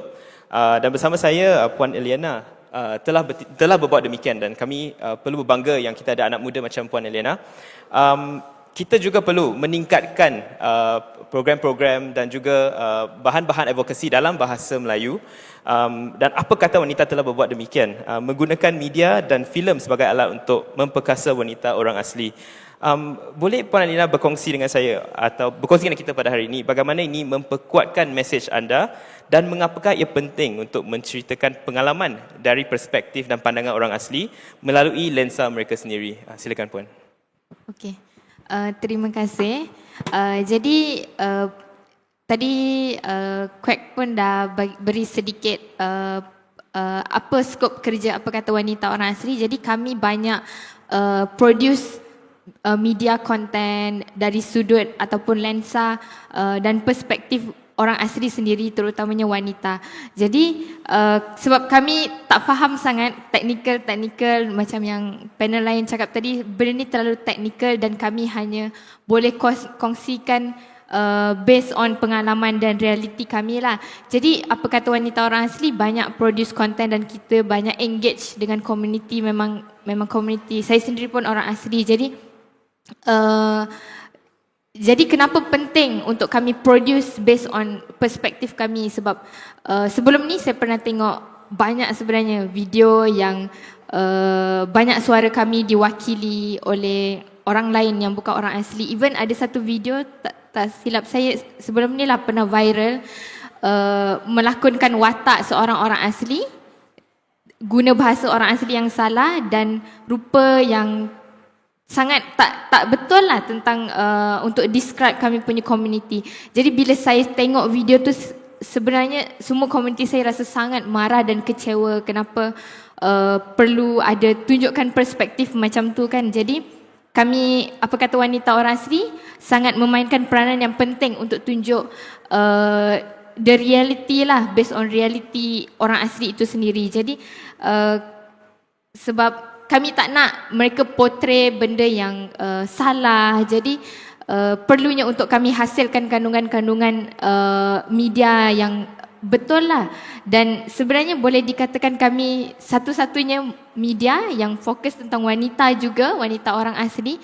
Sebab tak banyak yang boleh buat kerja macam ni. Sebab macam yang kamu semua tahu, orang asli kebanyakannya tiada kemahiran, tiada skill. Jadi di situ wujudnya lah apa kata wanita orang asli untuk jalankan tanggungjawab ni. Walaupun realitinya itu kerja orang lain, sepatutnya mereka yang tunjukkan siapa komuniti orang asli di Malaysia. Tapi seolah-olah di media mainstream sangat susah nak tahu tentang orang asli dan kebanyakannya berdasarkan lensa yang sebelah sana lah. Jadi pentingnya kami punya inisiatif untuk tunjuk siapa atau isu orang asli lah. Jadi sebab lagi satu, kenapa pentingnya kolektif kami ni ada, sebenarnya orang asli ni dia ada banyak pengalaman dan praktis yang memang secara dari dulu lagi, secara zaman nenek moyang lagi dah melindungi kita punya climate, kita punya alam sekitar. Contoh dekat komuniti saya lah, kami bila kami nak masuk hutan, ambil hasil, contoh seperti rotan untuk buat kraft tangan, untuk buat apa-apalah, untuk jana pendapatan ataupun untuk kehidupan kami sendiri, kami tanam semula rotan tu. Itu memang praktis yang memang dari dulu lagi, dan benda ni tak ada pun ditunjukkan di mana-mana. Dan sebab itu kami perlu beritahulah ini praktis yang kami dah guna dari dulu, dan kalian semua orang boleh akses ataupun boleh tengok dekat media ini cara orang asli hidup lah. Dan juga begitu juga dengan sungai. Komuniti saya, kami orang sungai. Saya suku Jakun, kami dikategorikan Jakun Kuala, iaitu Jakun yang duduk dengan sungai lah. So sungai dengan hutan memang sangat macam mana saya nak cakapnya, bukan rapat sekadar untuk hidup. Bukan, dia memang dah sebati, dah memang roh-roh nenek moyang kami dah memang berada di situ dah. So ini semua bukan untuk hidup, tapi memang ada dari lahir lagi. Jadi sungai itu memang sangat dekatlah dengan kami, dan ada amalan dan praktis di mana kami percaya dengan semangat alam lah. Jadi di sungai kami ada kami percaya yang kami kena jaga satu semangat, iaitu 7 puteri 7 putera. Dan dari situ akan ada, sebenarnya dekat sungai kami ada satu musim setiap 1 tahun bulan 7 dipanggil musim air hijau, dalam bahasa Melayu dia lah. Tapi dan air tu akan bertukar hijau, jernih, dan dia adalah dari dulu lagi, dari zaman dulu lagi, setiap tahun bulan 7 memang ada musim air hijau ni. Jadi bila ada musim air hijau ni, kami akan ini macam satu upacara lah, memberkati. Dan sejak ada pembalakan dekat kawasan kampung kami di sebelah atas sana, semua tu dah berubah. Kami dah tak boleh praktis, kami dah hilang, tahu tak, hilang identiti. Dan sangat teruk lah, bukan sekadar banjir yang boleh kita nampakkan, banjir yang akan mengakibatkan komuniti kami terima kesan banjir, kesan hakisan tanah dan sebagainya. Tapi ini menyebabkan kami kehilangan cara hidup, nak amalkan kami punya praktis, kami punya identiti. So ini sebenarnya satu pencabulan hak lah kepada orang asli itu sendiri. Ya. Terima kasih Eliana. Saya rasa kalau kita yang di bandar ini terkesan dengan krisis iklim, orang asli lebih terkesan kerana mereka mempunyai lebih cabaran, dan mereka sungguh sebati dengan alam sekitar, lebih sebati daripada kita. Adalah sebahagian daripada culture, daripada budaya mereka. Sebelum saya teruskan dengan sesi seterusnya, saya ada 2 pesanan penaja. Pertama sekali, sesiapa yang ingin bertanyakan soalan kepada kita punya panelis hari ini, boleh buat demikian melalui QR code Slido. Dan keduanya, kalau anda ingin berjumpa dengan panelis kita pada hari ini, kita ada sesi seterusnya di belakang bersama-sama dengan rakan-rakan kita.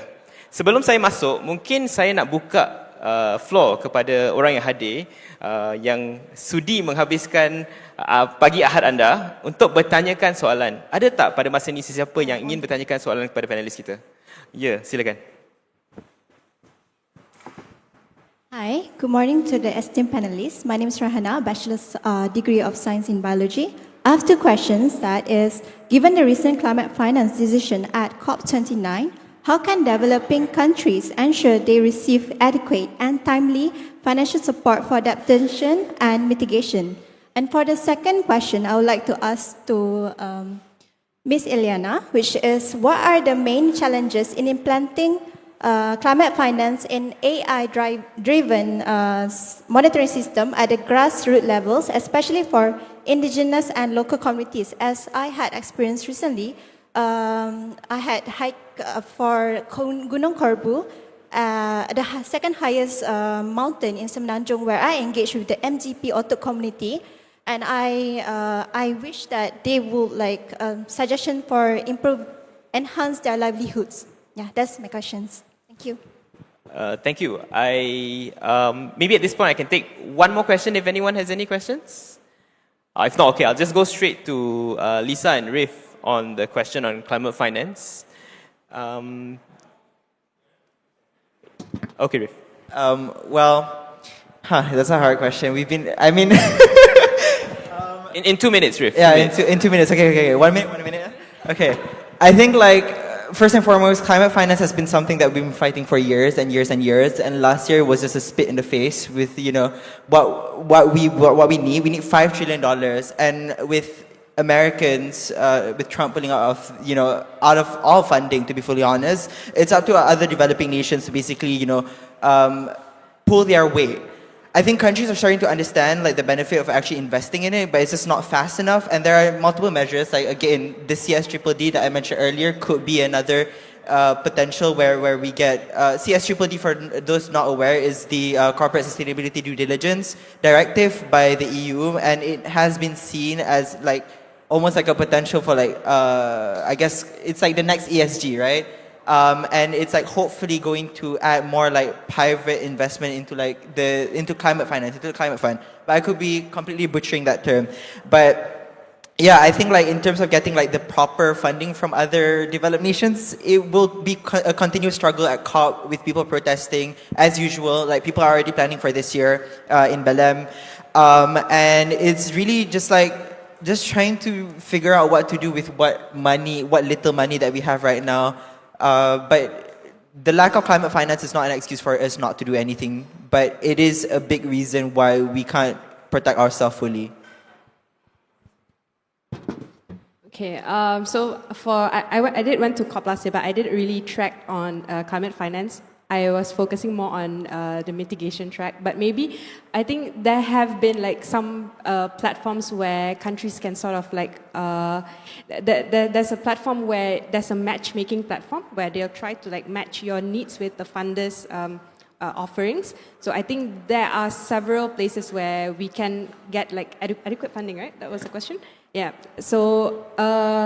But I think Arif succinctly answered your question. But I think I just like that, in this context, I think there's a lot of platforms for this, as well as I think another way is to share best practices for those who did receive the fundings, what went well, what did they do that they actually received these fundings, and whatnot. But I think I'll stop there. Yeah, just to add a bit more, I think most importantly, whatever funding we get is in grants and not debts or loans, because we don't want to continue to put developing nations to a debt cycle.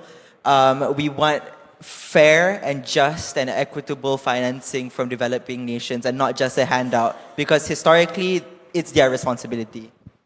Kalau cakap pasal climate finance ni, it's never ending. Developing countries selalu tak dapat funding yang cukup for climate finance. But I think the most important thing when we talk about COP is that the most affected communities cannot even be there. It's so expensive. they are not in the negotiations room. And kalau you guys dekat negotiations room pun, you see all these developed countries negotiating on one sentence in a paragraph, back and forth dari pagi sampai petang. Me and Eliana have been at COP and we've witnessed this and how frustrating it is. And then none of this money even go to community. So maybe Eliana can share a bit more about that climate finance, what it is actually like on the ground. So sebelum kami pun banyak juga ada dialog session dengan Nick Nazmi, NRES. So banyaklah isu ini, engagement daripada orang asli terus dengan menteri ya. Jadi banyak isu, antaranya isu digerik lah, iaitu bila ada pencerobohan, kan hutan dah diambil apa semua. Jadi kami terima kesan daripada konflik haiwan dengan manusia lah. Jadi kami ada tanya tentang pampasan, bagaimana pampasan ni perlu didapatkan dan apa perlu dibuat lah. Jadi jalan untuk dapat pampasan tu sangat complicated dan sangat sukar untuk orang asli sendiri untuk akses kepada apa-apa dana. Jadi dan kami bercerita tentang pampasan kami punya kehidupan, bukan sekadar one off. Macam kamu orang duduk dekat bandar, mungkin kesan dia sangat sedikit lah, tapi kesan kepada kami sepanjang hidup. Sumber makanan tiada, tempat tinggal musnah, hutan dah tak ada, sungai tercemar. Kalau kamu orang pernah baru-baru ni dengar tentang sungai Red River, sungai maut di Kampung Kelaik, Gua Mesang, Kelantan, yang tu lagi teruk. Sungai, saya terkejut sebenarnya, saya sangat kecewa bila dengar berita yang ada headline dia, derita 15 tahun berakhir. Saya tak percaya, saya tak boleh terima benda tu. Dan komuniti sangat-sangat marah dan kami sempat interview dengan komuniti di sana. Mereka sampai cakap yang kami ni lagi rendah daripada binatang. Macam layanan orang awam, layanan syarikat-syarikat kepada orang asli tu lebih teruk lagi dari binatang. Jadi orang asli consume air sungai untuk hidup. Benda tu dah berada dalam darah mereka. Even pelombongan berhenti, syarikat berhenti pun, bayar pampasan macam mana sekalipun, terjamin ke kesihatan orang asli yang consume air tu dah memang berpuluh-puluh tahun dari lahir lagi. Jadi tak fair lah bila nak dapatkan dana, nak dapatkan pampasan tu pun dah susah, dan cara layanan mereka pun dah macam tu teruk sekali. Jadi ya, tak boleh jawab. Ya, okay. Terima kasih panelis kerana berkongsi pengalaman. Selain daripada kerajaan dan juga hubungan mereka dengan orang ramai, kita ada businesses ataupun sektor swasta. Dan soalan saya seterusnya di round kedua kepada Arul adalah how could you provide more insight on how the themes of climate crisis, business and human rights are connected, and why is it important for businesses to be implementing these things and paying attention to youth voices in the region? Kami just released our new report. You can go to our website klimaactionmalaysia.org, or you can just Google kami JET-BHR. So our report looks into the intersection of just energy transition and business and human rights. So this comes at a critical time when we have already the NBA out, the National Baseline Assessment on Business and Human Rights, and also the NAP, the zero draft of the NAP. I think this is a perfect timing, and young people, you guys can access all these documents. They are free. You can use whatever tools you want to contribute also to the zero draft. This is where your input matters right now. And I think there is a lot of, this report really comes out after we saw the National Energy Transition Roadmap that the ministry came up with. And we saw there's a lot of gaps. We talk about economic incomes, we talk about how much money, how much trillions we need for transitioning from fossil fuels to all this energy transition to renewable energies. But the human aspects lacks in this document. So this is why I think this lens of JET-BHR is so critical. And I think when businesses pursue climate solutions without considering human rights, without considering the protection of environmental rights, we are repeating the same patterns of exploitations that we have been doing over the past 100 years with fossil fuels. So I ask you, what's the point of transitioning into this energy transition when we are still using the same systems, same structures of exploitation that we have been using with fossil fuels that has killed our earth and our people? So what's the point, I ask you? It can be renewable. These power energies can be labeled as renewable, but are they responsible?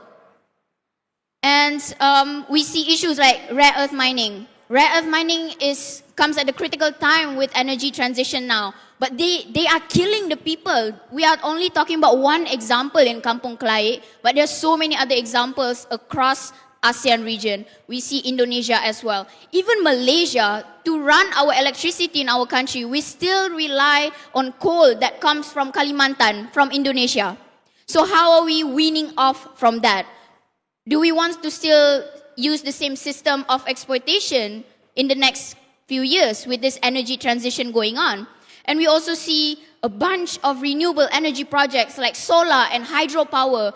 And with hydropower, how many kampung orang asli already affected by this energy power dam, destroying so many forests? Like the Nenggiri Dam, it will swallow like 100 hectares, 14 kampung orang asli villages underwater because of this hydropower. So we are transitioning into this new energy, into this energy transition at the cost of a small population of people. And why are we willing to negotiate that?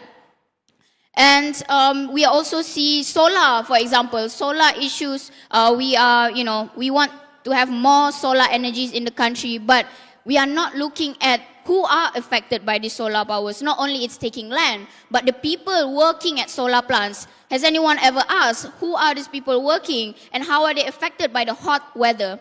Our report highlights how the workers have to stand in shoe melting temperatures to run these solar energy facilities. So why are we not looking into this? And I'm also concerned because a lot of young people in Southeast Asia are now already affected by the climate crisis. And we are inheriting the climate crisis and also the transformed economy with all these energy transitions, right? But at the same time, we are always excluded from this negotiations room, from these consultations, not given information enough for us to participate meaningfully. So I'm very glad whenever there are panels or there are consultations or there are working groups specifically that highlight vulnerable groups and also young people, because our voices are not enough there. And the excuse always used is that young people do not have enough knowledge and information. So then give us that information, strengthen the procedural rights for us to access those spaces. And I'm also concerned about the ASEAN Declaration. I know it's not legally binding, and a lot of young people during the consultation highlighted this. But I think this is something that we can discuss more later on as we go to the other questions. And I think what businesses need to understand is that young people are not just future consumers. We are not just future workers, but we are also active stakeholders today, right now, bringing crucial perspectives in sustainability, in innovation, and also social justice.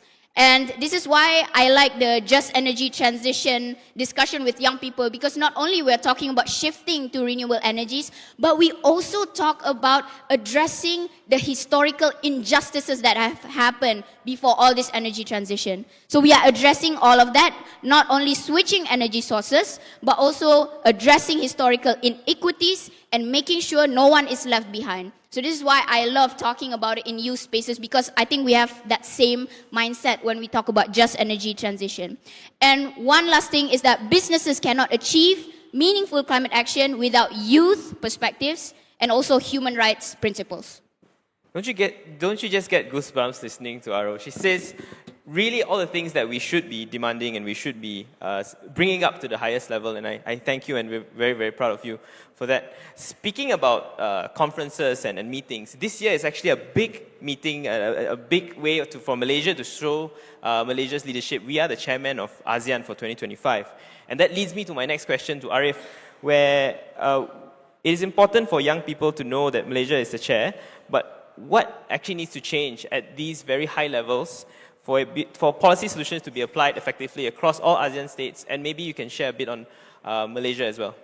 I think application to the ASEAN state itself, Edmund would provide a better answer for that. But I think, I guess the integration of young people or young people's voices is more just like to take our voices more seriously. And I know we've said this multiple times, and I think a lot of young people already sound like a broken record. Like, just take us as equals, right? We might not have as much knowledge, but what was mentioned earlier, I think what Eliana mentioned earlier is like, and this is not the same in any way, is we have different ways of thinking and we might apply it in different ways. And so if we don't involve young people in this process, then the solutions that you create are not robust, right?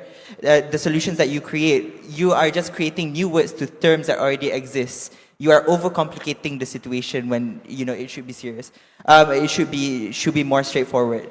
I think with I think like the current news right now with Malaysia and the Environmental Rights Declaration, and so for a bit of context, our co-founder Max, he works with the ASEAN Youth Forum to help negotiate, or he was part of the working group on this, and so they were actively monitoring this and working on it.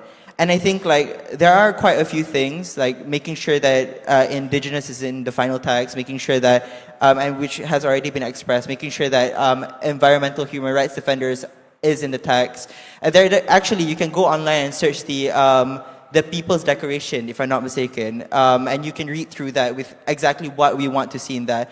And some of the other things is, of course, it was already mentioned that legally binding would not be a thing, but my question is just like, how are we going to, and maybe some of the panelists could chip in, is if it's not legally binding, then how exactly are we going to continue to push for it, or how are we going to enforce it, right? And maybe, later, if we could have a chat later, but I think there is an importance of making sure that it's binding, but it could just be me taking a more conservative approach to it. But I think, long story short, with Malaysia chairing ASEAN, or how can young people, it's quite a big question, but I think how can young people be more involved, or what needs to be done is just, first and foremost, just take us as equals. And then second of all is, in what language are these consultations being done? What previous materials are given to us before the consultation? Like, for example, Rupin, right? Climate change bill, sorry. The climate change bill, not enough, to be fully honest, not enough information is even there. Like, it's just a rough framework. And from what we see, it's like mitigation heavy with no emphasis on proper climate justice, right? And so, and you can see this all the time in conferences, in negotiations, like a lot of times observers or people who are on the sidelines, even though they want our voices and knowledge, we are not given proper information beforehand. And I think treating us as equals and providing us with that information will help us, to provide meaningful feedback, meaningful engagement, and not just merely come to the meeting and might not have as much. We might not be able to advocate as much, or we might be able to be shoot down because, they're going to say like, oh, it's actually in the text, but we weren't given that information beforehand, or given like a brief that is so long that we aren't able to sift through everything through and through. And so, yeah, I think that is what needs to be done. But in terms of the implementation, I have no comments because I genuinely do not know. Yeah, I think Arif is really banging the question of the connect between international documents and implementation on the ground. We probably want to see certain things that are very important that have been inserted in the text and inserted in our local legislation, but because we don't have that access, or probably is not given that access, the youth are struggling to be able to put in meaningful suggestions that actually can change a lot. Speaking about meaningful suggestions, we like to segue to Lisa, where MYD just recently concluded the COP29 post-mortem. Can you share a little bit of the results from that, and maybe take us through, in 2 minutes, some things that you have learned and your organization has learned? Okay, before I answer that question, maybe I'd just like to add on a little bit on what the previous panelist has shared. So I think sometimes when we look at the social aspect of like, when we talk about like addressing climate crisis, like we think of social aspect as like an add-on instead of like an integral part of it.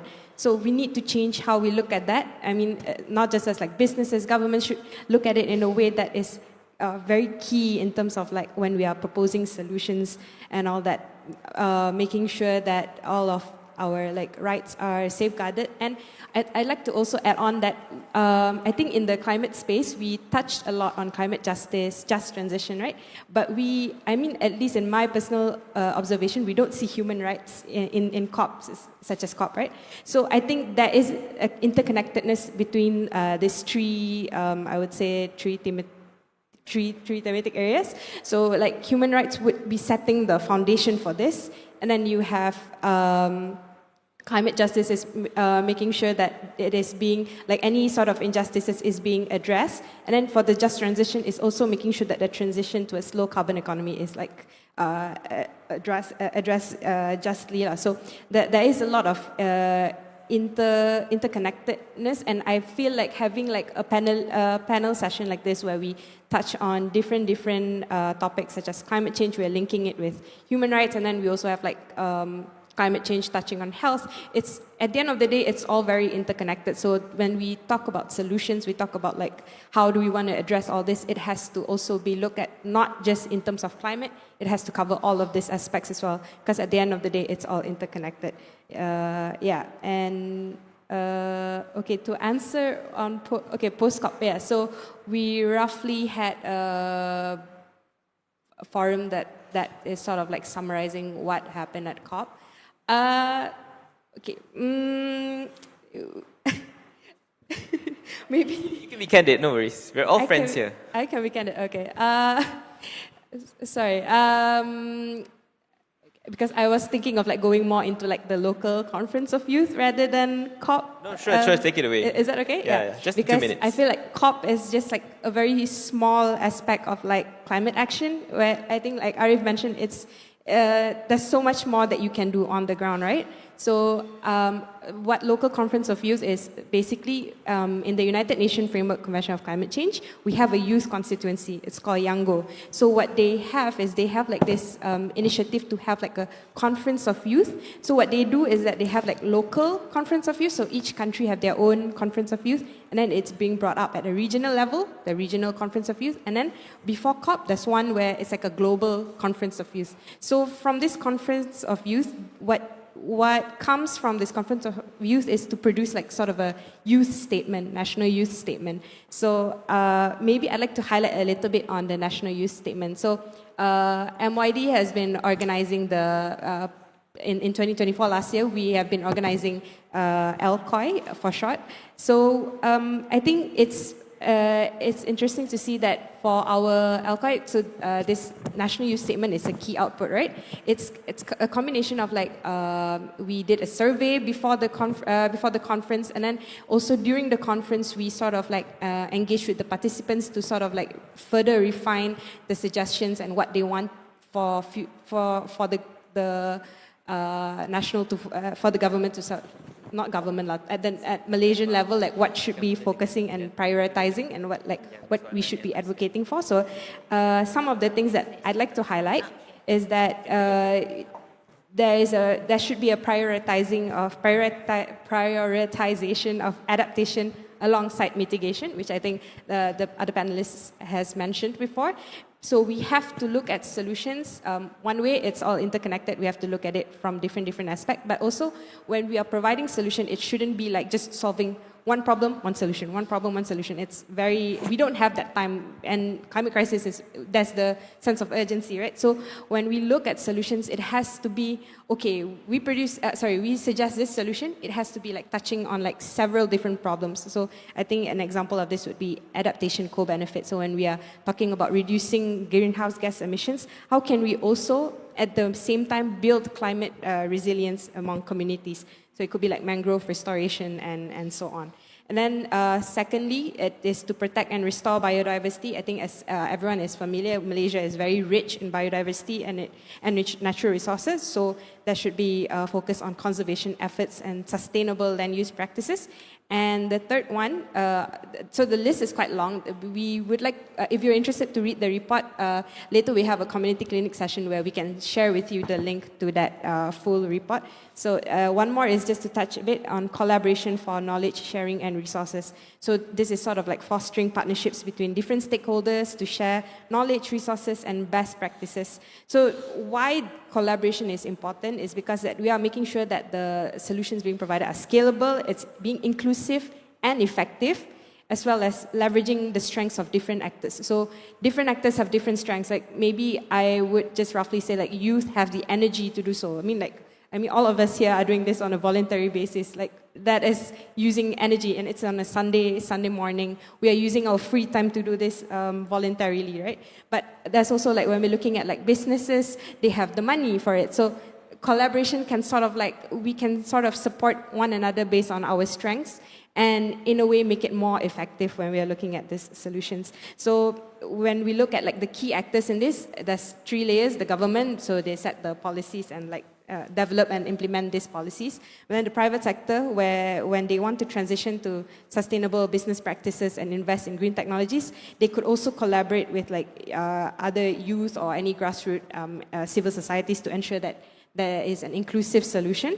And then coming from a civil society itself, I feel like civil society is a key actor in these spaces where we do lead advocacy efforts and we raise awareness. And one of the things that I really like is that we get to hold decision makers accountable. So we are like, there's a check and balance in this process. So also, lastly, it is to drive grassroots initiatives and community-based projects. Yep, I think, should that answer your question? Yeah, thank you, Lisa. I'm going to cut you off there, Arif, and because masa mencemburi kita, as they say. So I like how Lisa ended with the 3 pillars, where we talk about the public, we talk about the government, and we talk about business. So my next round and my final round is going to be to the panelists. Kita tahu bahawa kita sebagai orang awam menggunakan masa dan tenaga kita untuk call for climate justice. Tetapi jika ada satu benda yang saudara-saudari nak memberitahu ataupun menyampaikan kepada bisnes dan juga kerajaan dalam 2 minit, apakah itu? Silakan, Dina.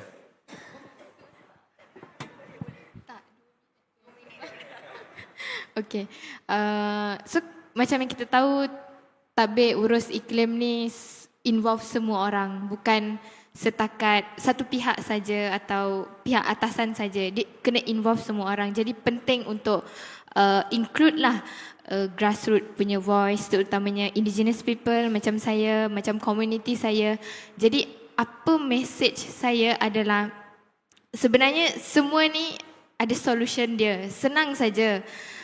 Senang untuk orang asli.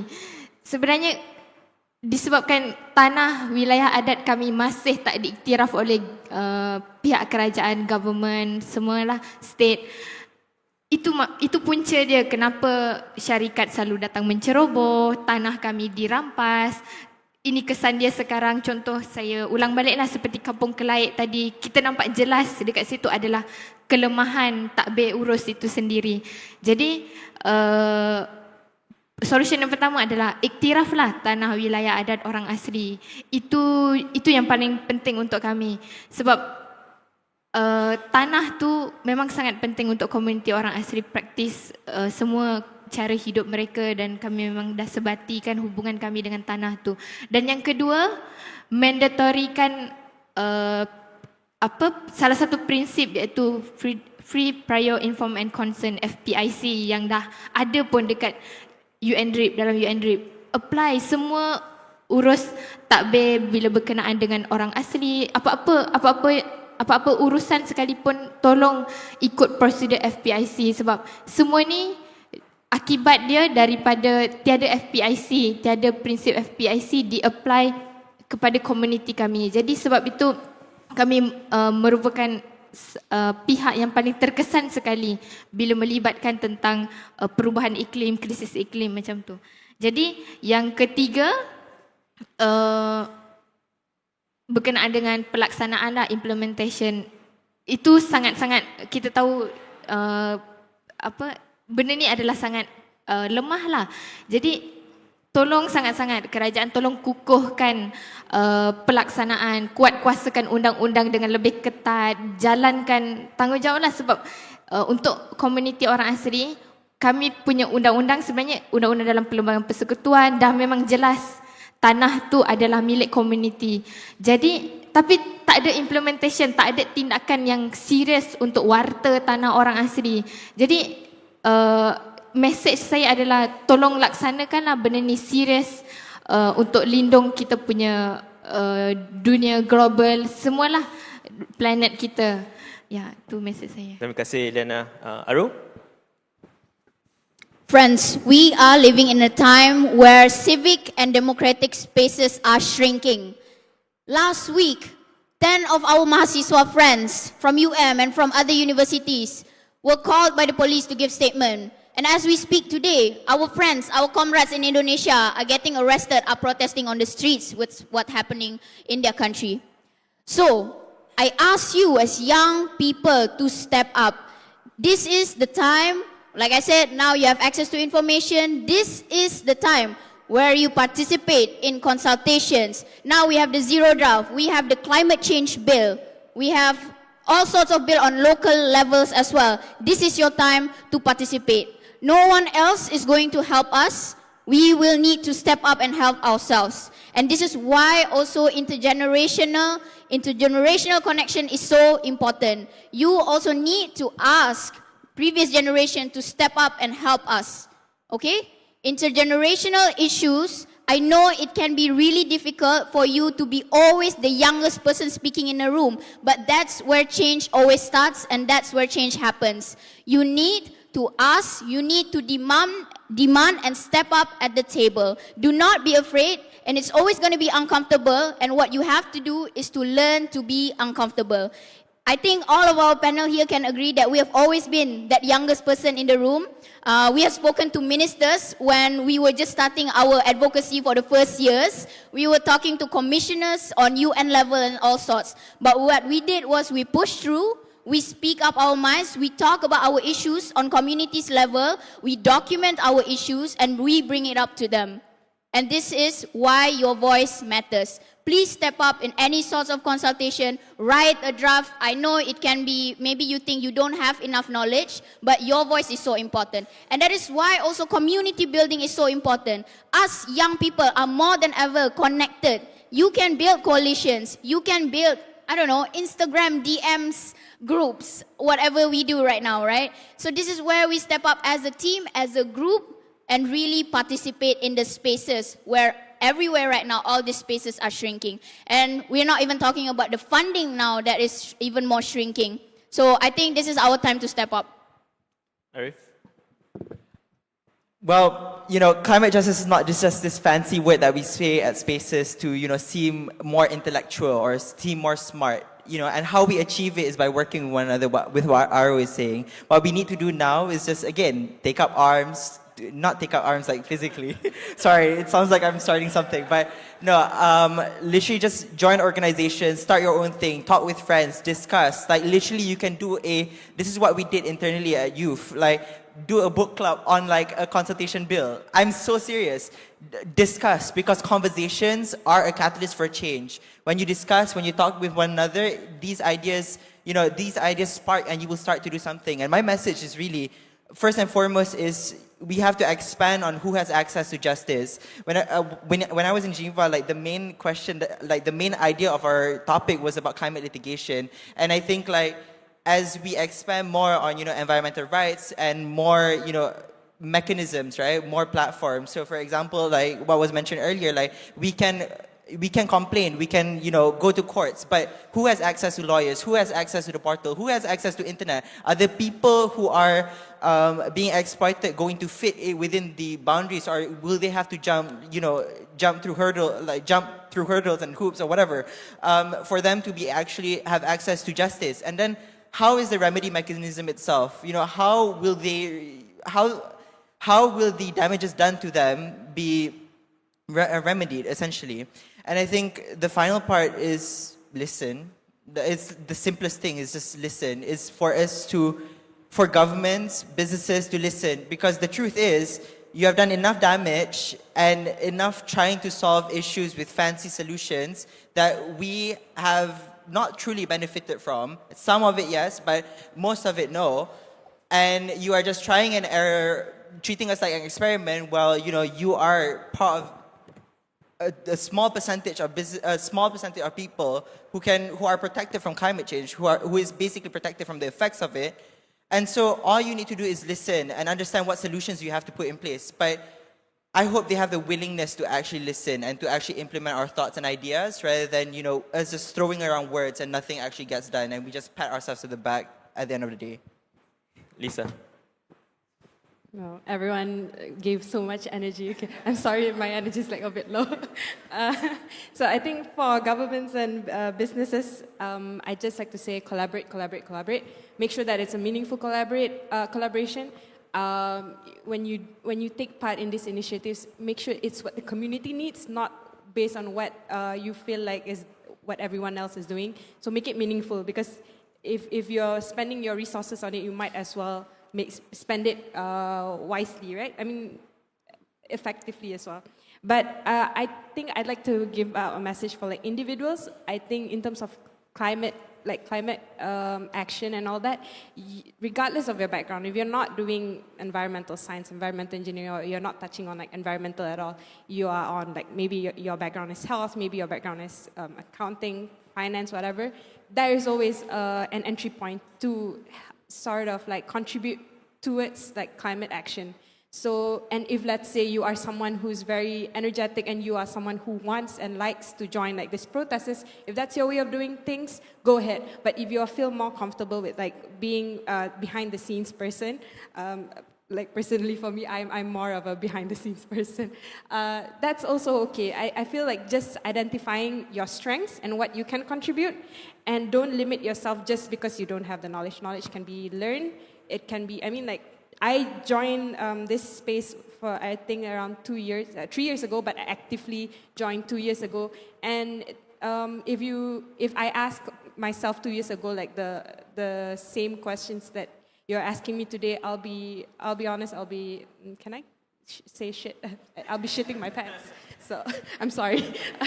So, yeah, knowledge can be learned, and then especially now with AI, and there's so many tools to help you out. So, don't be disempowered, be empowered.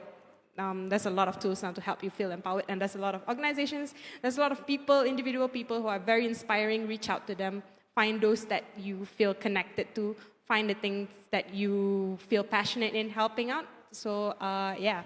I think. Thank you, Lisa. I think, Arif, just very quickly, I think something that I've been meaning to mention since just now is that when we look at climate solutions, it has to be intersectional. There's so many moving parts, and so things like there's things like gender, the economy, religion, land rights, of course. There's so many different aspects that we have to take into account, and so when you're entering this journey, you have to understand the different intersections. Because to be truthfully honest, even governments have a problem with understanding how there's intersection between the ministries itself and how we develop climate solutions. Yeah.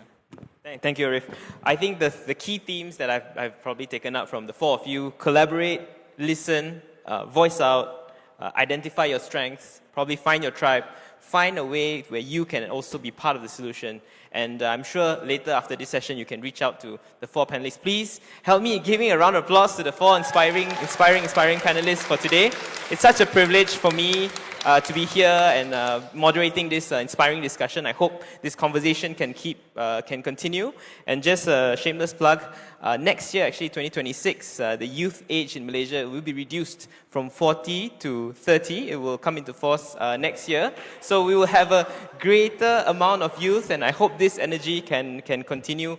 Currently, youth under 30, 15 to 30 make up 27.6% of Malaysia. So hopefully next year, when the youth age is reduced, we will give more platforms to youths around Malaysia dalam bahasa Melayu, dalam bahasa Inggeris ataupun bahasa ibunda masing-masing untuk mengemukakan pandangan, berkomunikasi, berjumpa sama sendiri untuk membaikkan isu-isu yang penting berkaitan dengan perubahan iklim.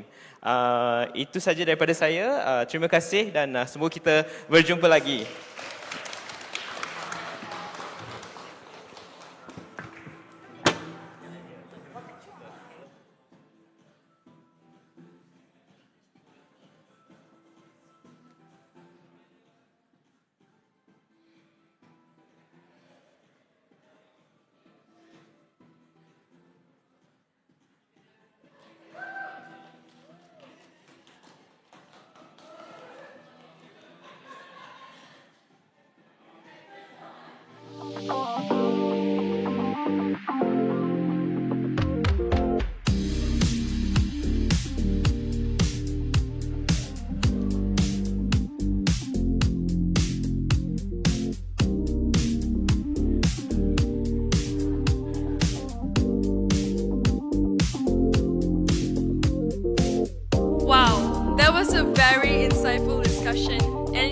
opinion. It's a privilege to even be in this room listening to that discussion just now.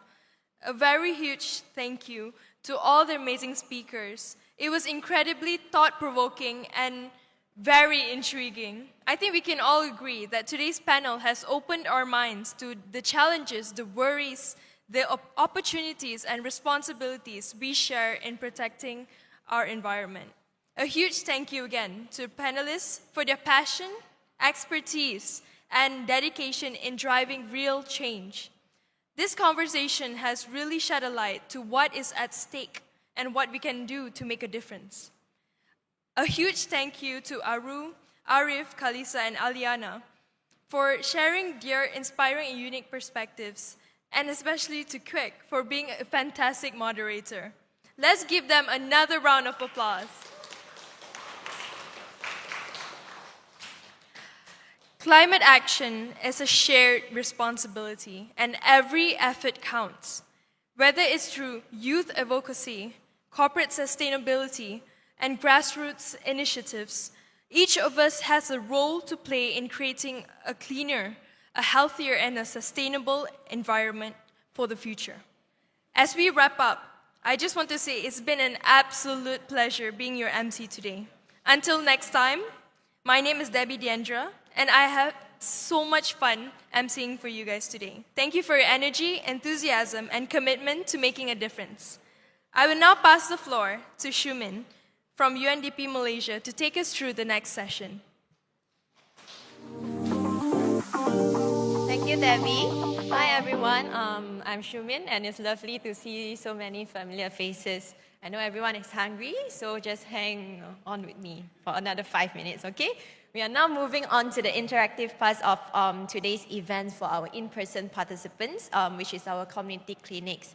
So this is an opportunity for you to engage directly with Malaysians youth groups and environmental defenders who have been actively working on ground to push for climate actions. As you can see at the back of the hall, we have set up tables for you to meet with our panelists and their colleagues. So today we have with us Klima Actions Malaysia, Youth United for Earth, the Malaysian Youth Delegations, Apa Kata Wanita Orang Asli, and of course Youth Environment Living Labs.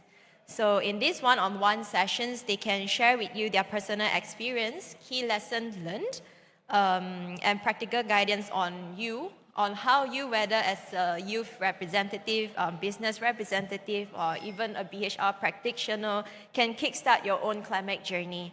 You'll get a chance to ask questions, exchange ideas, and find your place in the movement. So don't be shy, step up, engage, and make most of these conversations. These sessions will run together with lunch, so enjoy your meal and keep ideas flowing and connect with each other. Finally, a big thank you to all our community leaders and participants for being here today and making this event engaging. Thank you to those joining us online. We certainly wish you were here with us. And with that, I'd like to end today's event, and here's to taking actions beyond this room. Thank you.